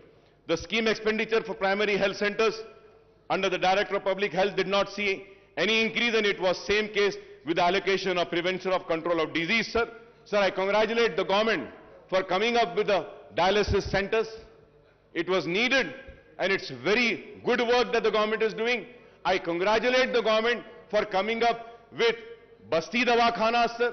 ये बस्ती दवाखाने की वजह से गरीब को काफी फायदा हो रहा है और बस्ती दवाखाने आना चाहिए. मैं हुकूमत को मुबारकबाद देता हूं. बस्ती दवाखानों के लिए, डायलिसिस सेंटर्स के लिए कोविड में अच्छा काम किए, लेकिन उसके साथ ही साथ यह भी जानना चाहता हूं कि टिम्स हॉस्पिटल को क्यों बंद किया जा रहा है. आप वजाहत करिए. Telangana institute of medical sciences Gachibowli में क्यों बंद कर रहे हैं? उसके पोस्ट को निकाल रहे हैं क्या? आज अखबारात में हम पढ़ें, आप उसका क्लैरिफिकेशन दीजिए. Sir, in the budget speech the honourable finance minister said that there were only 3 medical colleges which were established in Telangana region during the 60 years rule of combined state. Usmania and Gandhi Hospital were established even before the combined state. Janab Harish Rao Sahab had said that TRS government has established 12 new medical colleges in last, aapki speech mein bole aap, 12 new medical colleges in last 7.5 years, and the total number of medical colleges today in the state is 17. No, sir. It is not right. With all responsibility, I am saying, sir. It is not 17, sir. Sir, as per KNR University website, there are 10 government and 19 private colleges in Telangana. Malardi Saab is here. He can also say if I am wrong. Sir, my only submission is that when a note is prepared, they should have a responsibility. Sir, KNR जो दे रहा है website पे, अब counselling हो रही है, उसमें कितने बोल रहा है सर? 10 government, 19 private. मिनिस्टर साहब हमारे क्या बोल रहे हैं? 17 कॉलेजेस. तो सर वो प्लीज. तो सर मैं ठीक है साहब, आप क्लैरिफिकेशन दे दिए, अच्छा है. यही बात अगर नोट में आ जाती तो अच्छा था. सर ऐसा नहीं है. Please do not think that the members come with closed eyes. No. Still, this house has few members who come in this house with open eyes and open ears, who do a proper research and come, who knows what is there, sir. Sir, उसलिए मैं कहूंगा आपसे कि आप minorities के साथ इंसाफ कीजिए, और मैंने जो कुछ भी कहा है सिर्फ इसलिए कहा हूं कि आवाम ने मुझे वोट देकर यहां पे भेजा है कि हम काम करें. और स्पीकर साहब, मैं खत्म करते हुए फिर से आपसे दरखास्त करूंगा कि आप इस ऐवान की हुर्मत, इस ऐवान की इज्जत और इस ऐवान में किए गए वादों की हिफाजत भी करना आपकी भी जिम्मेदारी है, हमारी भी जिम्मेदारी है. जो वादा इस ऐवान में किया जाता है, इसको हमको भी पूरा करना है, सबको भी पूरा करना है. ऐसा नहीं कि बस हम बोल दिए, हम सुन लिए और चले गए. मैं उम्मीद करता हूं कि जो जो पॉइंट्स मैं आज आपके सामने उठाकर आपके सामने रखा हूं, इस पर आप संजीदगी के साथ गौर करेंगे और इसको तनखीद की शक्ल में ना देखेंगे, इसको तनखीद बराए तामीर में देखेंगे. It is a criticism for sure, but it is a constructive criticism. Kindly take it as a constructive criticism. I thank the government at the same time. And also, I want to thank Prashant Reddy Saab for taking up the construction of the Secretariat Mosque. CM Saab बोले थे, संगे बुनियाद हुआ, तामीर हो रही है, लेकिन आज बाज लोग बोलते हैं कि संगे बुनियाद रख दिए, तामीर नहीं हो रही है. तामीर हो रही है और तामीर मुकम्मिल होगी. सेक्रेटेरिएट के साथ मुझे उम्मीद है कि सेक्रेटेरिएट की तामीर के साथ सेक्रेटेरिएट की मस्जिद की तामीर भी होगी मुकम्मल. हम इसके लिए हुकूमत का शुक्रिया अदा करते हैं. बहुत काम हुए हैं, बहुत काम हुए हैं और बहुत होना बाकी है. हम यूं ही आपसे लड़ते रहेंगे, मुसलमानों के मसाइल को हल करवाते रहेंगे और यूं ही हम लड़ते लड़ते आइंदा भी आप ही आएंगे और आपके साथ हम ही आएंगे और रियासत को बंगारू तेलंगाना बनाएंगे. शुक्रिया स्पीकर साहब.